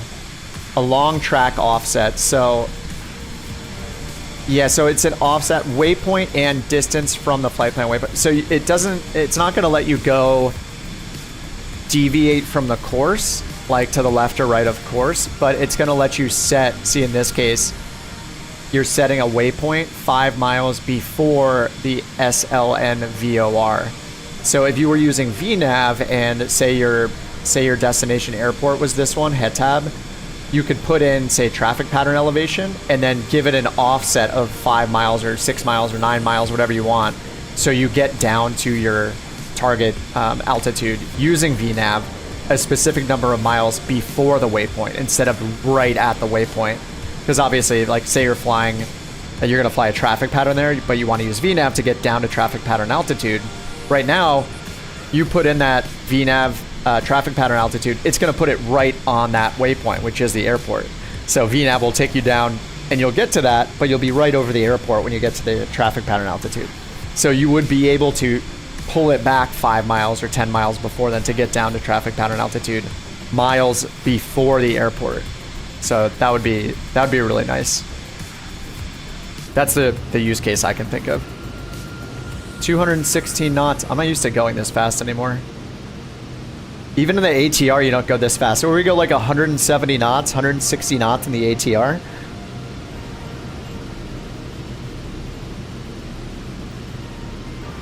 This is so much prettier. All right, so we heard the traffic alert so far. Oh, it says there's a stall voice alert. So, yeah, let's test that out.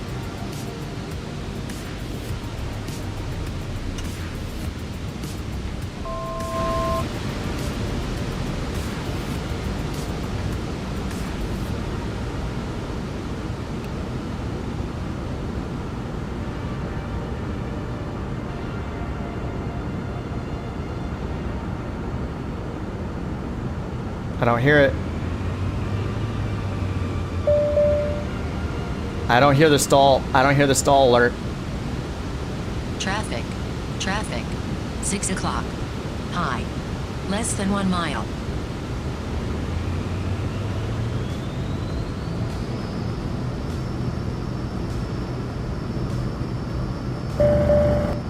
Oh. We got stick shaker.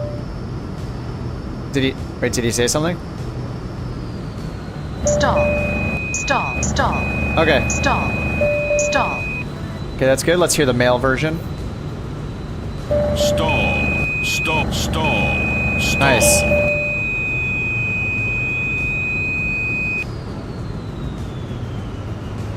All right, cool. It works.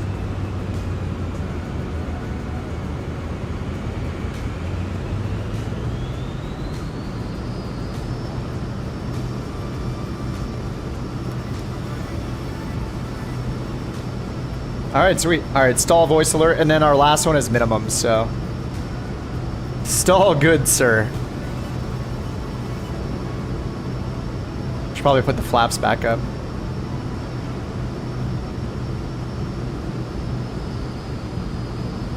Good job, autopilot.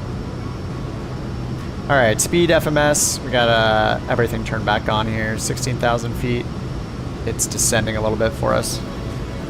All right, stall warning lurk works. Very cool. None of us will ever hear that though. We're just too good at using autopilot. So we'll never hear that.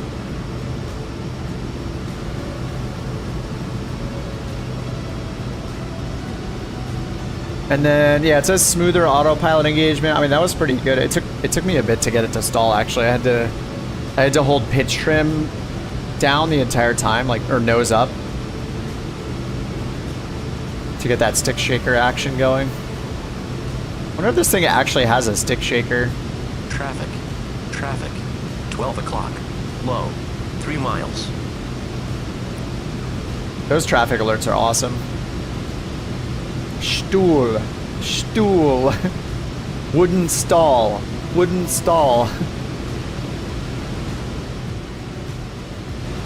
Alright, I think we've heard enough engine noise for now. Let's get those beautiful Bose headphones on. Traffic. 7 o'clock. High. Less than 1 mile.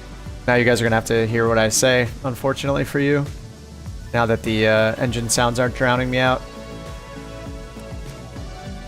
Alright, speed bugs for landing on. Let's check our... I don't know, I didn't look at our flight plan at all. Alright, our TOD's in a bit, so we'll probably just do some fast forwarding here.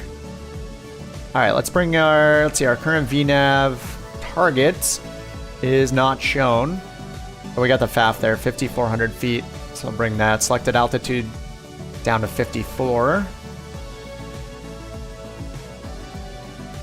Altimeter's 2993 now. Oh man, I wish they added a altitude knob acceleration in this, right? It's like the M500 also has this problem, right? There's no selected altitude acceleration, so when you're flying this thing at like 30,000 feet or whatever, it takes forever to dial that in. All right, there's 5,400. Landing bugs are set. And we got our flight plan there. Awesome. Why does it say IAF? Oh yeah, that is the IAF. Right, and then the FAF. Okay. We're going directly IAF. Right.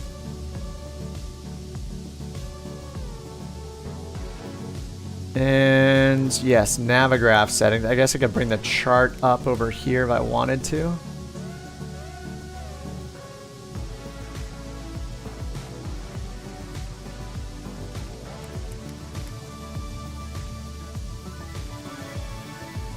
Oh, can I bring the chart up here actually?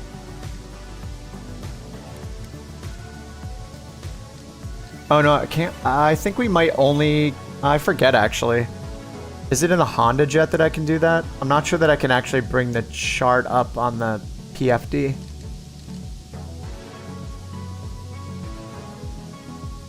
Speed bugs, PDF map settings. Or PFD map settings. If I go, because I go to MFD home. Oh, there we go. Traffic map. There we go. Okay, got it. I really wish you could have these assigned to like, this one is for this screen, this one is for this screen. That was one of the things I just hate about the G3000. And every time, so I can't just hit charts here, I have to move the highlighted window over here.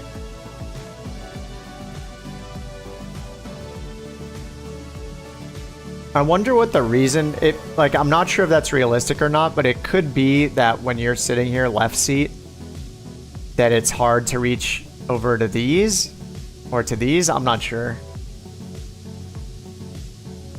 You can do it in the C700, yeah, the longitude, but not the Vision Jet. Yeah, that would be pretty nice. Oh, my chart is not set up, I guess. It's been a bit. It's deauthorized me. All right, we got RNAV. There we go. RNAV for runway 21. Yeah, so the next thing for us to listen to is minimum. So I guess we should get the minimums put in here. 38.99, so 3,900.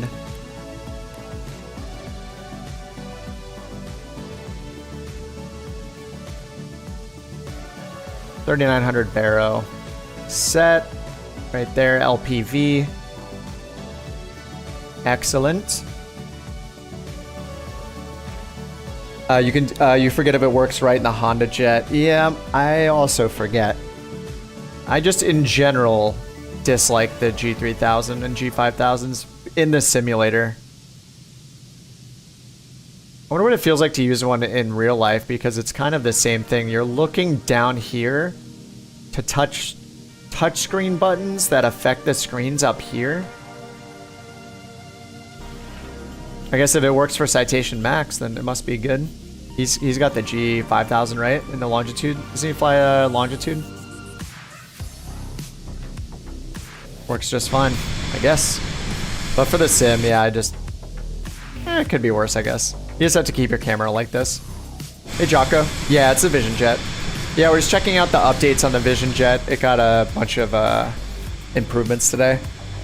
Oh, yeah, we didn't check OBS, so I guess I could check that really quickly, just verify it works. So we'll go back to heading mode real quick.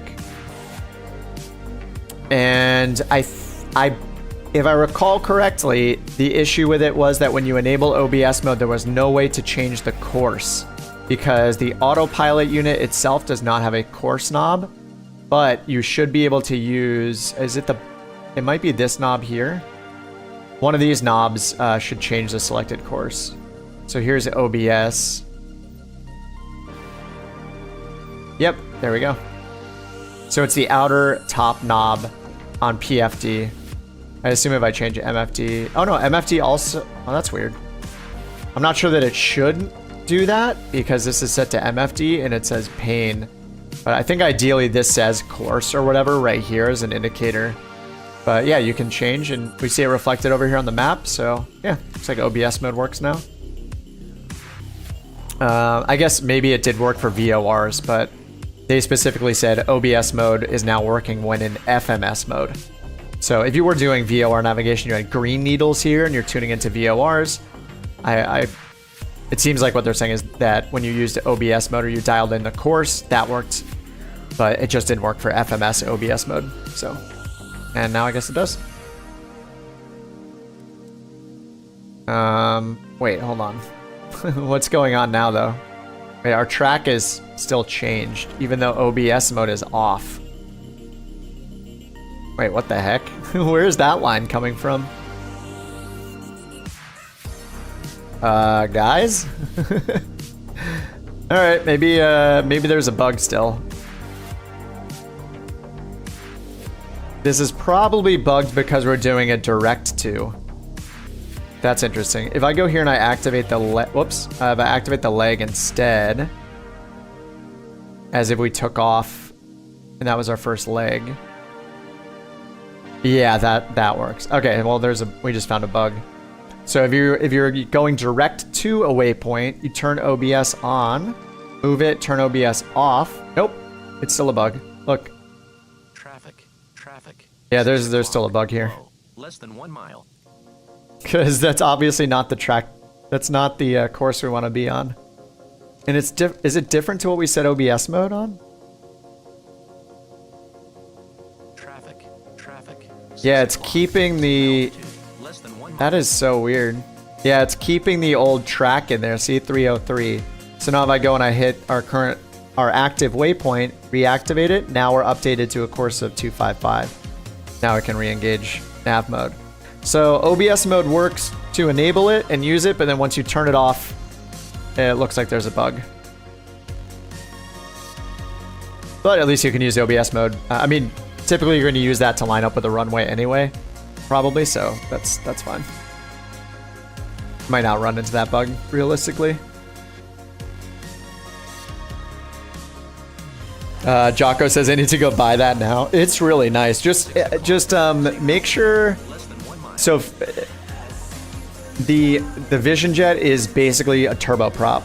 Like, think of it as a turboprop, not as a jet, because it's pretty slow. Like, our cruise is gonna max out at Mach 0.53, I believe. So you're not able to fly any turbojet SIDS or stars with this plane. You're not like an airliner. The Honda jet does go very fast by comparison since it's a twin engine jet, but the Vision jet is only a single engine light jet. So this thing is basically more like a turboprop, but it's very, very nice. And it's really, I think it's kind of surprising that they did all these updates to it today. It just kind of came out of nowhere. I guess I could turn my landing lights off now. We got the wig wags all tested. But this plane is beautiful. Honda jet is still not fast enough to do stars and SIDS. Oh right, I did that once on the Honda jet, right? On VATSIM, and I got yelled at on my way to LAX, I think it was. So yeah, that's true. So you need to be in yeah, slow in terms of speed. I mean, don't get me wrong, I don't really care about the speed. That is like the lowest thing on my list when it comes to a plane. So if that doesn't matter to you, like as long as you realize that it's not a super fast plane, then yeah, I just wanted to make sure you knew that before you bought it. But it's awesome. And Josh will definitely not tell you to avoid it. He'll tell you to buy it. I would say buy it. Yeah, it's great. All right, top of descent. We'll go ahead and hit our VNAV. I already set our target altitude, 5,400 feet for the FAF here into Roswell. Choosing VNAV. We got V alt enunciated now, and then V path right there on standby. Traffic. Autopilot and the yaw damper and auto throttle are all still on. And it's so sleek. Like, yeah, the visibility in this thing is incredible. Like, it's very pretty. And the interior is just really nice too.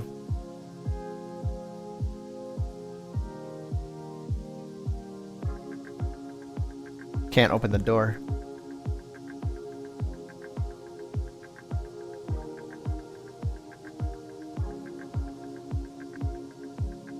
Did I set up presets for this? No, I didn't.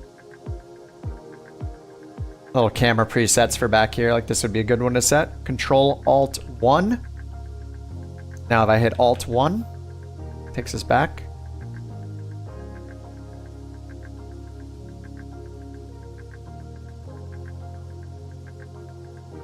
Control Alt 2. Alt 2. There we go. Heck yeah. Yeah, this thing is so pretty. Delta says for me, the Vision Jet is super hard to look at. I think it looks awesome. It's just a personal preference. Yeah, it's got that like kind of almost like futuristic-y, like ultra futuristic look to it just because it's so smooth looking. Like all the smooth curves everywhere, the V-tail on the back. I think it looks really cool. But I get it. One person's yuck is another person's yum. How about when I spin around like this? Delta, does it look good now? How about now?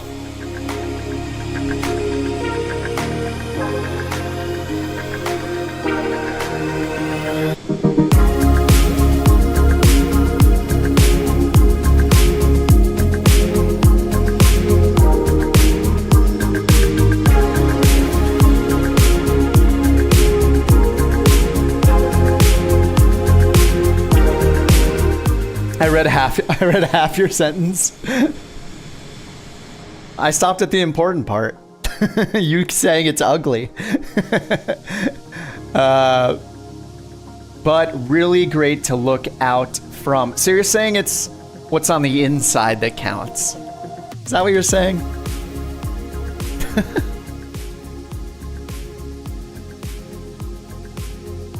Gary A. Music appreciated that one for obvious reasons.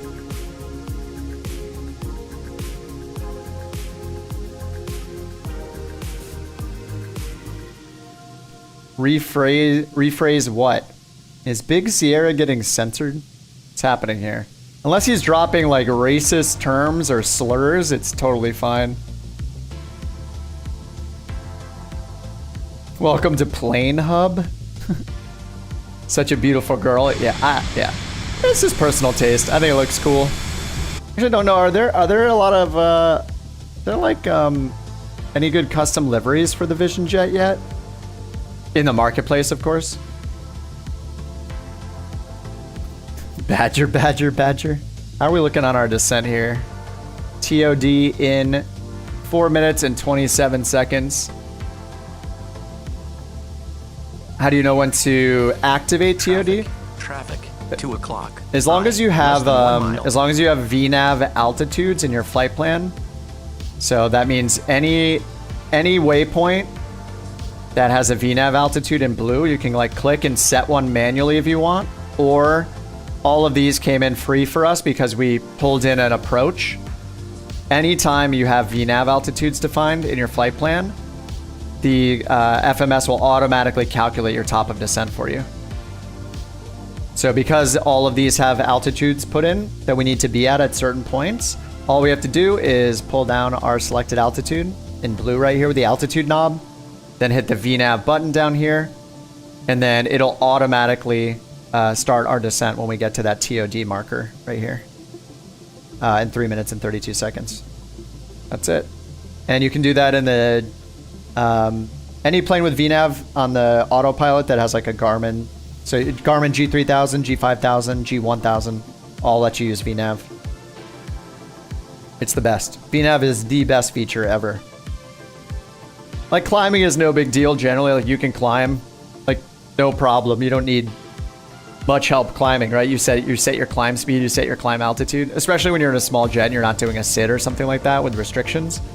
And the G1000 actually is only technically able to do descents, no climbs. I think the G3000 can, I don't know, I actually don't know the answer if the G3000 can handle climbing a SID. Step climbs, I'm not sure. Jocko says, remember to set the altitude to your initial approach fix. Yeah, so it's up to you. I set mine. It matters what you're doing exactly. So yes, technically, well, if you're using ATC, you would only start your descent when when they've given you permission to start your descent. If you're flying IFR, you would only fly down to whatever you were able to fly down to. So like, there's a couple different things. So if we were flying an if we were flying an arrival, a STAR, standard terminal arrival procedure or route, if we were flying a STAR, then a STAR most likely will have different altitude restrictions going all the way down, kind of like our approach does here, at or above 6,000 feet, at or above 5,400 feet. A STAR would just have a bunch more waypoints with all these restrictions and potentially speed restrictions. If you are given an instruction to descend via the arrival or descend via the STAR, that just means follow everything that's published for the arrival procedure. In that case, what I would do is set my selected altitude here all the way down to our bottommost, our minimum lowest altitude in the STAR procedure. So say we're descending from 30,000 feet down to 8,000 feet. I would bring that all the way down to 8,000 feet because we're allowed to go all the way down, just fly it as is. And then when you hit VNAV, it will look at all the rules here for you and follow every individual rule for every individual waypoint. So it'll stop when you get to 6,000 feet until you get to this waypoint. And then after that, it will start descending again automatically down to 5,400 feet and so on. So if you're not doing ATC or you are cleared to fly the entire procedure, you can instead change your selected altitude to the very bottom altitude. So in our case, we're going to go to 6,000. You can see it here on the chart and in the FMS. And we also are going to then go down to 5,400 feet. So I'm putting in 5,400. So basically, if you're not listening to ATC and you're just doing it yourself, you can just put in the lowest altitude. We could have a whole STAR with 20 step down altitude rules and then followed by an approach with 5 more step down altitude rules like these. We could just put in the very last bottom out altitude where we're going to get our vertical guidance at the final approach fix and just hit VNAV, and it'll just do the whole STAR and the whole approach for us. We just chill. But if you get into like VATSIM or an AI ATC program, anything like that. And you're gonna, in those cases, whenever you're talking to ATC, ATC's commands always override whatever you want to do, right? So if they say something like, if they say you're cleared for the approach, or you're cleared or descend via the star, those are instructions to just follow the whole thing. But they may tell you like descend via the star up to a certain waypoint. And in that case, like you wouldn't put the very bottom out altitude. You would follow their instruction. 3 miles. So they could say something like cross OXZ at 8,000 feet, and you would put in 8,000 here instead of 6,000. But if they said cleared for the approach, you would do it as published on the chart. Anyway, sorry, that was a long explanation. But the short answer is VNAV is awesome. And if you're not listening to ATC or you're cleared for the whole thing, put in your very bottom altitude to save yourself thinking, Just click VNAV and let it roll. And it's even easier in the Vision Jet because this thing has auto throttle. Not only can you turn it to manual mode and use this dial here to choose what the throttle it is, what throttle or what airspeed it's flying at. You can choose FMS. In this case, the FMS has a speed restriction right now because we're coming up to 10,000 feet. Below 10,000 feet, there's a speed limit of 250 knots, so it's going to play by that rule. When we're in the terminal area, the speed limit's, I think, 200 knots, so it's going to follow that rule as well. Or, if there are any speed restrictions here as well, it will follow those. You can see where it says not, there are no speed restrictions, it's blank knots. I could go in here and say, go to my FAF, and say I'll set this speed restraint to 180 at 170 at 170 knots indicated airspeed. Enter. Now, when it's approaching Jecto, it will plan and change our throttle to get us to an airspeed of 170 where we're crossing the final approach fix. So you could use that to set up for your approach. So you're at a safe airspeed to put your gear and flaps all the way down. So here I can put the gear down at 210 knots. And then for our flaps, I can put full flaps at 150 knots. So I guess what I should do is go here, change the final approach fix speed to 150, and then hit enter. So I'm telling it when we get to the FAF, I want the auto throttle to have me at 150 knots. Because if I'm at 150 knots, I can have my gear down and all my flaps down. So now I'm just chilling, drinking my beer, whatever, chatting on Discord, watching the YouTubes. And it'll do all that. I just wait until we're at the FAF, basically.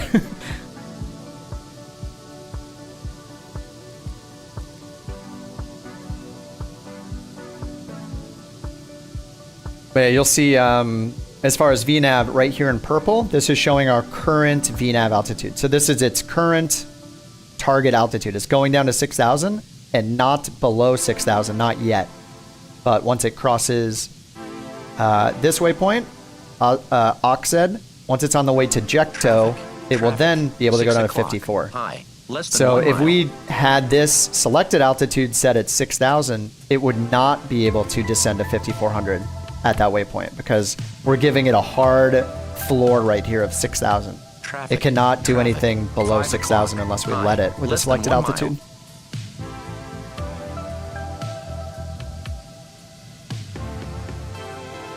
Ueri says Vision Jet's my favorite plane. It's been a while since I've flown this. I don't like the G3000 really, but the plane is incredible. I mean, it's powerful. It just got some quirks to using it.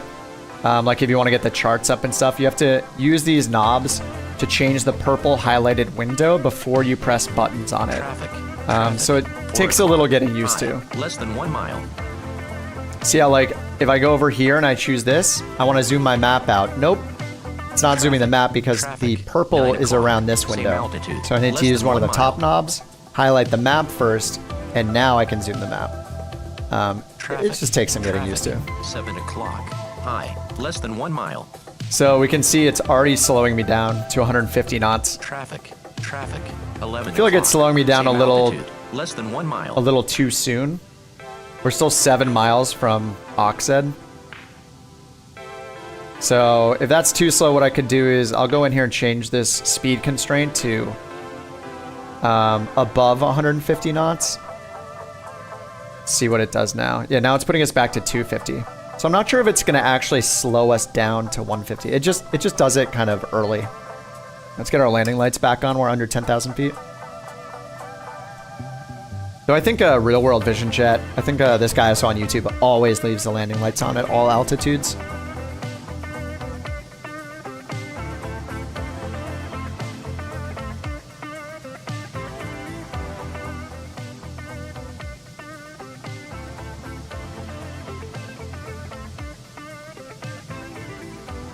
It's also awesome that this thing has full de-icing.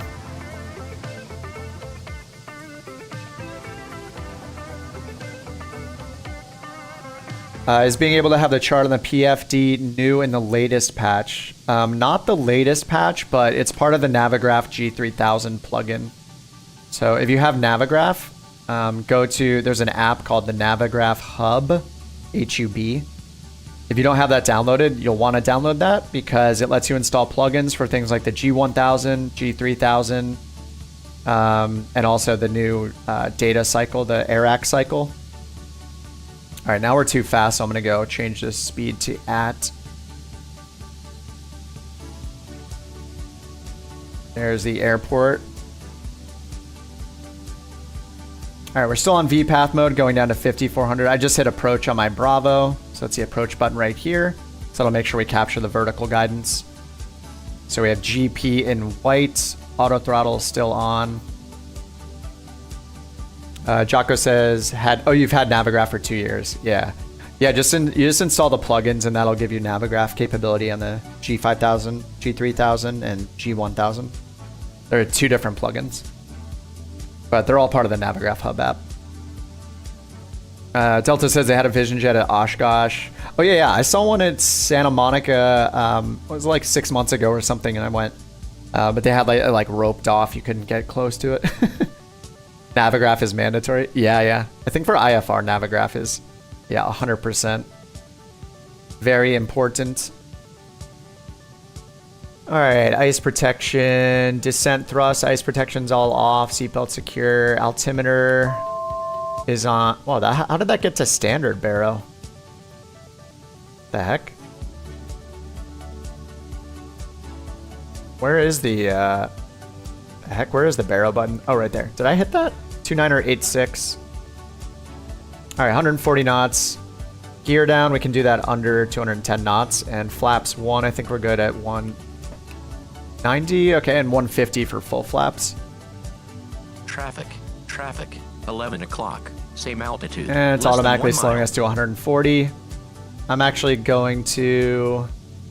We have our approach speed. Yeah, it's 100. Actually, let's see what it does. Normally, I turn off auto throttle at this point and just manually match those speeds.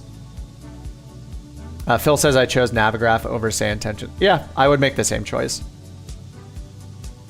Especially because I fly IFR like most of the time. Say Intentions is awesome. I'm just not a huge VFR person. IFR is so much easier. And I like shooting all the instrument approaches and stuff. So, and I like full ATC coverage, not just flight following. But Say Intentions is also really good. I have a good time with it. All right, we're on the glide path. Let's sync our heading bug. It's been a while since I did that.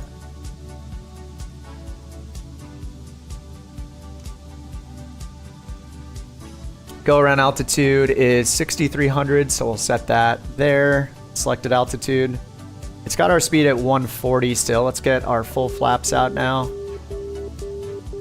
We are 4.5 miles from the runway. There's the outer marker. Say Intention's not on Xbox. Yeah.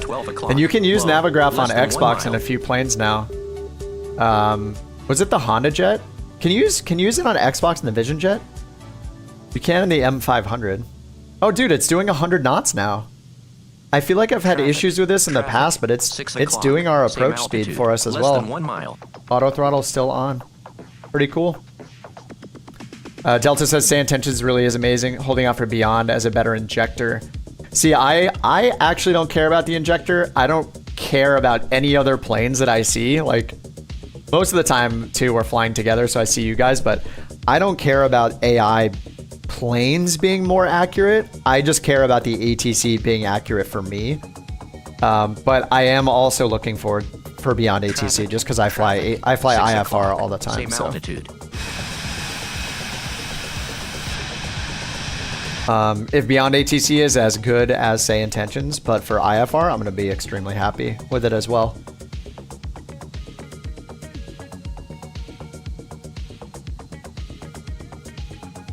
Dude, this is so nice with the auto throttle.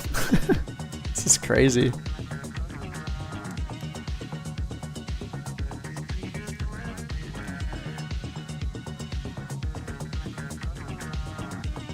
Yeah, if we need to do a go around in this, this OBS button down here should change into a suspend button, and we would just hit that. The scary thing about using auto throttle is that my Bravo throttle, quadrant throttle is at 100% still. All right, we're gonna listen for the minimums call out in about 200 feet or 300 feet here. That's one of the new improvements in this version. So we heard the traffic call outs a lot. We heard the stall voice ones. We heard male versus female voices that are in the settings. And now we're finally gonna hear the minimums. All right, 100 feet to go until minimums.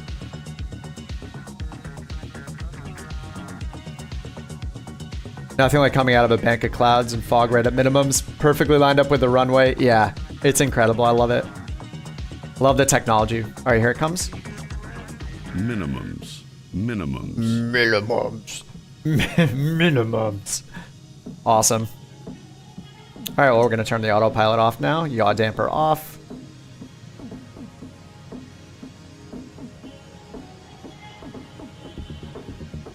Man, I kind of miss flying this plane. I see why, Josh. I see why you like it, Josh.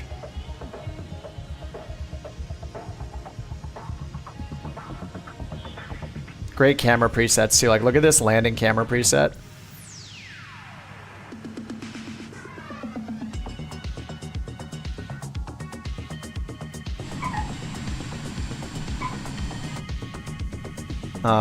Awesome. Wind? What's that? What's wind?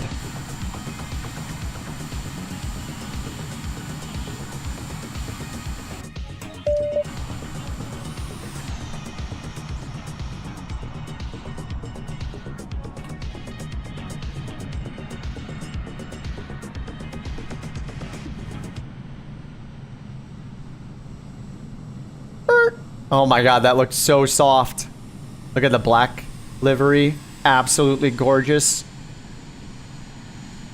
This thing has a 60 knot stall speed. Remember, it's like a turboprop. We got a FA-18 coming in. Evil Pop-Tart. Nice. Jules coming in the ATR. 72-600. You know, I was flying the ATR 42 earlier.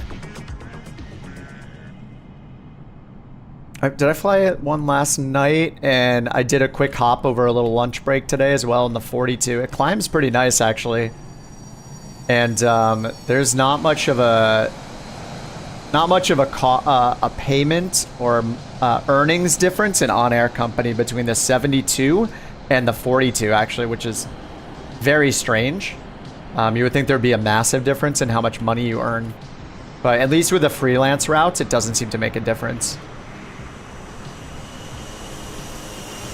I love the liveries just changed twice. Very nice. The ATR is so pretty too.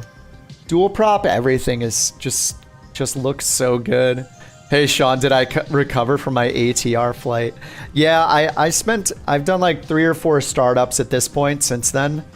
And actually, the suspend thing. So here, if you ever have to do a go around, whenever you cross the runway threshold point, generally that's your missed approach point. When it changes to suspend mode, meaning it's not going to sequence the GPS to the next waypoint. The next waypoint starts the missed approach procedure. So you can just go down here and press suspend, and that's going to sequence you to the next leg in the flight plan. So in this case, it's our missed approach procedure. So it's climbing to 3,900 feet, then direct to Geises or whatever.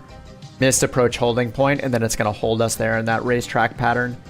So if we like zoom out over here, we can see that over here. So it's going to circle here until we do something with the avionics, you know, hear from ATC, program in a new approach, or fly vectors, whatever it is. But yeah, man, that was a rough time with the ATR. But I've kind of got it going now. I still mess up a little bit. I'm just practicing. It seems like that hotel mode stuff is still a little bit confusing because I watched videos. What's that pilot's name? Is it Ragnar or no? There was another one. I watched the official Microsoft Flight Simulator channel ones.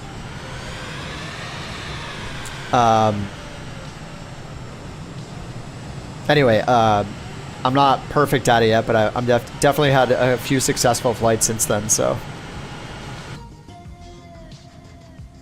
I love the integrated checklist here too. Like the dedicated checklist wheel and button is the best thing ever as well.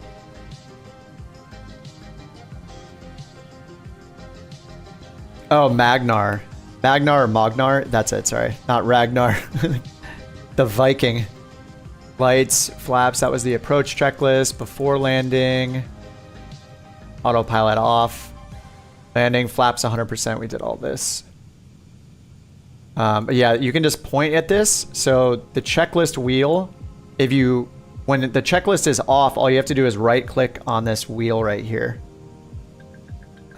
This guy right here.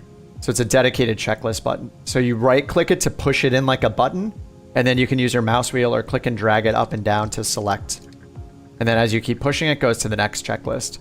So there's go around. I'll just scroll down with my mouse wheel, go to next checklist.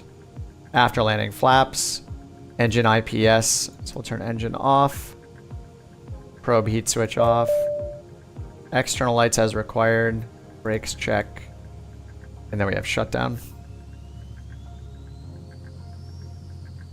And then, yeah, you have the EFB down here as well for the Bose headphones. So when you first fly the plane, you'll see the headphones up here like this. You have to grab the EFB and hit headphones.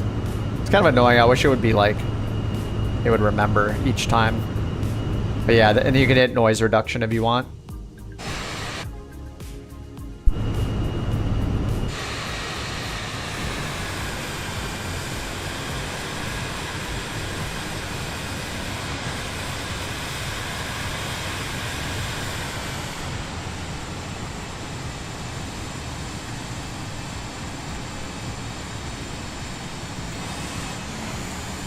Oh, I have to move forward a little bit.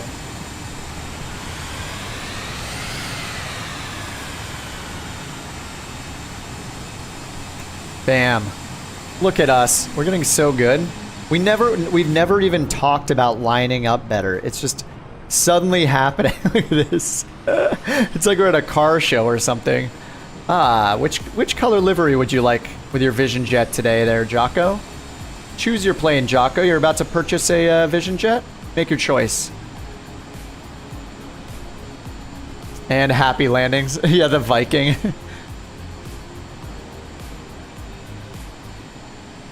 I don't think I realized that the stall speed of the Vision Jet was that low. Well done, everyone, with the lineups. With the ATR and the jet in the back. It's like we planned this, but we didn't. It's gonna be good for a group flight screenshot for Saturday, maybe.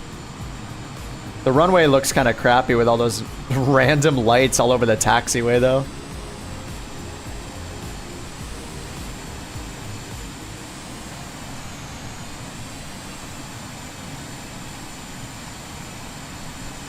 Beautiful. You know what would make it look better? Clouds.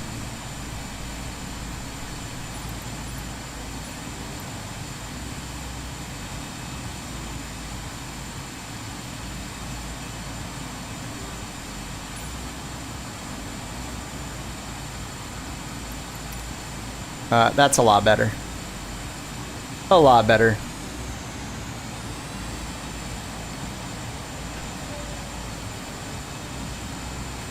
The lights on the pavement. I know that's been that way forever, right? It's like at every airport. Oh, wait, did they disappear? Oh yeah, no, they're just like scattered out here randomly. Looking good, everyone. Oh, that's a good shot too. Absolutely beautiful. Golden hour, yep. Delta's in a DA62? What is going on? Delta hates the Vision Jet. I understand it. All right, what else do we got? I think that's it, right? Yeah, I think that's everything. There were some yeah, so we looked at the P92, the Tecnam P92. You don't? I know, you think it. Wait, do you actually own it though? That's all we need to know. Do you own it? Yeah, the DA62 is gonna be pretty far behind, unfortunately. You could time accelerate. You think it's about the perfect plane, you just don't want to look at it. Oh, you don't own it. Yeah, DA42 looks interesting. I'll definitely try that out too. I really want the Tecnam Traveler. What is it? The P2012 Traveler that Delta's been telling me about for months now. I'm just being stubborn and I want it in the marketplace as usual. So let's see. We looked at the P92. That's $10. I think that one's pretty good. That's a good trainer. The Hawaii landmarks. I don't know. Unless you're obsessed with flying in Hawaii, it's probably a pass.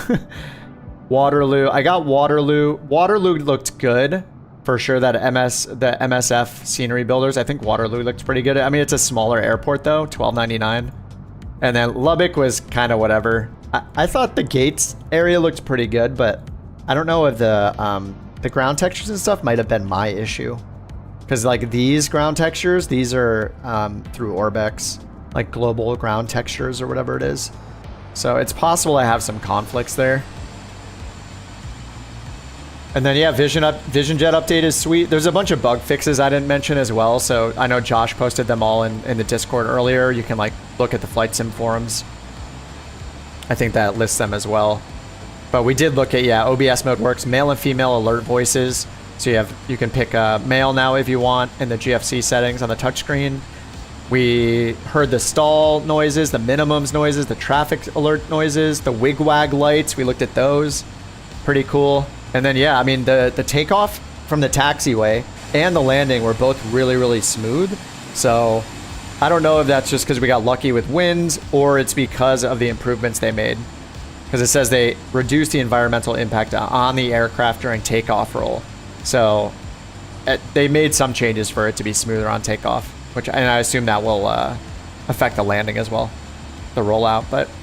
And then the Comanche 250 is now on Xbox. So if you want the best GA plane of all time on Xbox, that's available too.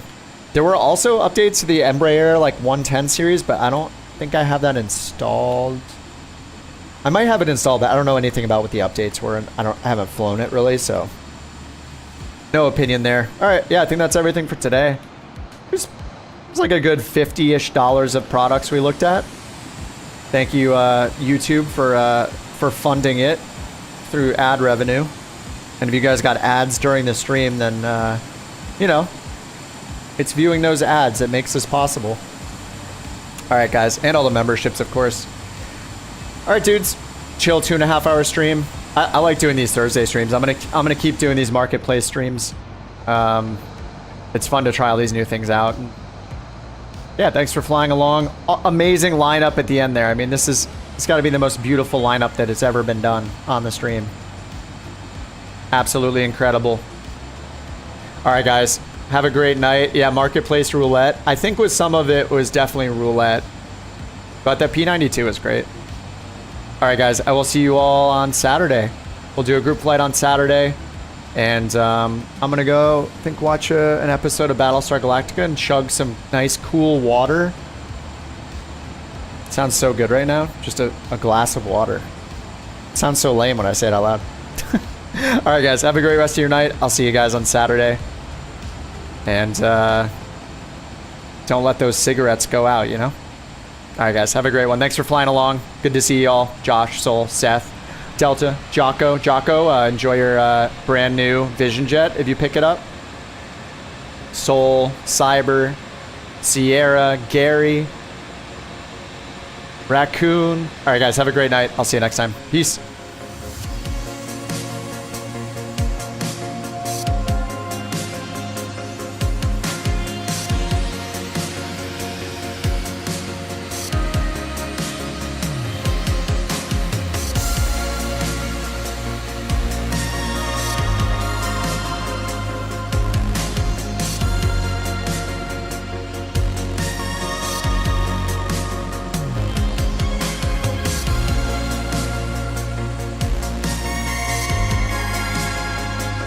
See ya.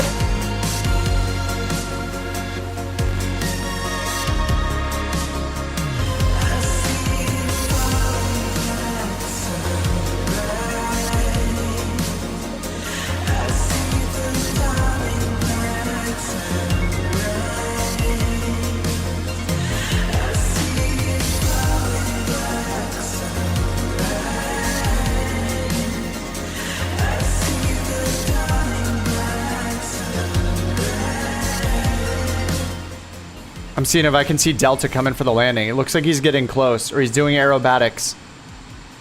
I think he's doing aerobatics. Okay. Okay, good night, guys.